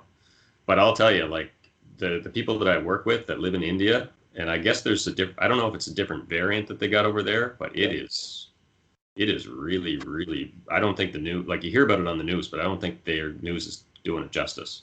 And they live together, extended families and everything too, eh? Without very much space in the whole house. Yeah, but yeah, I mean, it's the whole way of life over there. It's a different animal, right? In terms of like the space, like there's no personal space, the people living together, the healthcare situation, all that kind of stuff. It's really, I'll tell you, it's really sad. You get on these calls with some of these people that, like, we talk every morning. Yeah. And pretty crazy to hear what they're going through. So. Yeah, I'll show you outside here. Right now, you'll recognize this white stuff. It was 80 degrees here 2 days ago. Jeez. It snowed last night. Unreal. Well, I'm gonna have to go, guys. Thanks for the conversation. It was a really good one today, Wally. Al, I got one question. Yeah. You went to Al Ramsey School as a kid. He focuses on the stop and tee start. The essence of that on breakout, facing the puck inside edge control, is critical. Are you focusing on that with your association? Facing the puck, yes. We haven't spent a lot of time on tee stop. No. Well, the front foot stop and tee start, if you look at my hands, what people do is put the brakes on and cross over. Yep. They overskate, brake, cross over. But you have to learn to control your skating, front foot stop, tee, rotate your head and start. That, if you do that, breakouts will be more direct and clean. You need low support. Yep. So stopping and facing the puck, rotation, it's a simple thing, but if you teach stop and T-start, I talked to the Calgary Flames assistant coach, Marty Jelena, 6 years ago. They did a lightning drill. Everybody, it was a bag skate. Everybody did a 2-foot stop and crossover. And there were 7 players that stopped on one side only, their favorite side. That's a habit. Yep. And I talked to him about, I didn't want to talk about the T-start because it's too much information for him. It's a distraction. And I said, you have to, and I have a video on my site, Flame Stop and Start. I talked to him about it, and I said, shorten the distance and, like do it right, face the same way. So when I came to practice a week later, the coaches were on the wall, the players, D on the blue line, forwards on the other one. Now the forwards did stop and starts, crossing over, but they always had to face the coach. That's a habit. Yep. And the defense did transition skating. Now they crossed over when they went forwards to backwards. They didn't learn the stride or crossover once and then stride. But those are details that at minor hockey, that stop and T start. And I hope you do get into Al's school again. That was one of the things that he. Well, I remember. Yeah. Well, it's more important to game application because it teaches you to control your skating. Bag skating, balls out, great conditioning, but bad habits. Yeah. Well, we definitely stay away from the bag skate. I'll tell you, that's one of the things that I really love about the pep stuff is that it's in terms of doing things in both directions. Yeah. It's really, really good for that, right? Oh yes. And it forces the kids to do that the way we set up those stations. Like when we run clinics, we get a lot of kids from outside our association, right? And we get a lot of, especially the players from certain elite programs. Yeah. And I find like there are players from certain, you can almost tell where they're from because they can't catch a pass in their backhand. Yeah. They always turn their stick around and try and catch a pass in their forehand. Yeah. Always. And they'll look like fantastic skaters and they'll pivot perfectly one way, but they can't pivot the other way. Yeah. And there was one little kid, honestly, he was phenomenal. He was such a great little skater and he was really, really slick with the puck and he was flying through all these drills until we started doing one of the ones where they've got to pivot back to backwards. Yeah. And every time he'd do it one way perfect, and the next time he would do this thing where he did a pivot like a 360. Yeah, turned his back the other way. Yeah, he would turn his back and do a 360, and I spent like probably 5 minutes with this one kid just to force it, like try to work with him, and he'd still do it, and basically break it down, like do it really, really slow, and then finally, you kind of get into it. But like that's the kind of thing that happens, right? With especially some of these organizations where they're starting in on the tactics when the kids are still young before they can really execute the skills, right? And they don't spend the time on doing things in both direction. And Dave King, working with the national team, he invented defensive tactical skating and play because we played the Soviets. So if you played D-zone 1-on-1 or 2-on-2, his only teaching points was toe cap square. Always your toe caps face the puck. You don't turn. You control those inside edges. So snowplow, toe caps, break front, toe caps, break front, toe caps. That was all he did, and it worked. The Russians had difficulty against us 5-on-5. But it was men against boys. Now, on the power play, it was another story. It was embarrassing. Actually, it was embarrassing to play them anytime, but we did beat them in their Stanley Cup tournament, the Izvestia, because we could play without the puck. Yeah. And it's something nobody really thinks about. It's all offense, create time and space, go to time and space. And when I watch the Flames do the Lightning and NHL players stop facing the opposite way on using only the same edges, I mean, that's cardinal. That's a habit.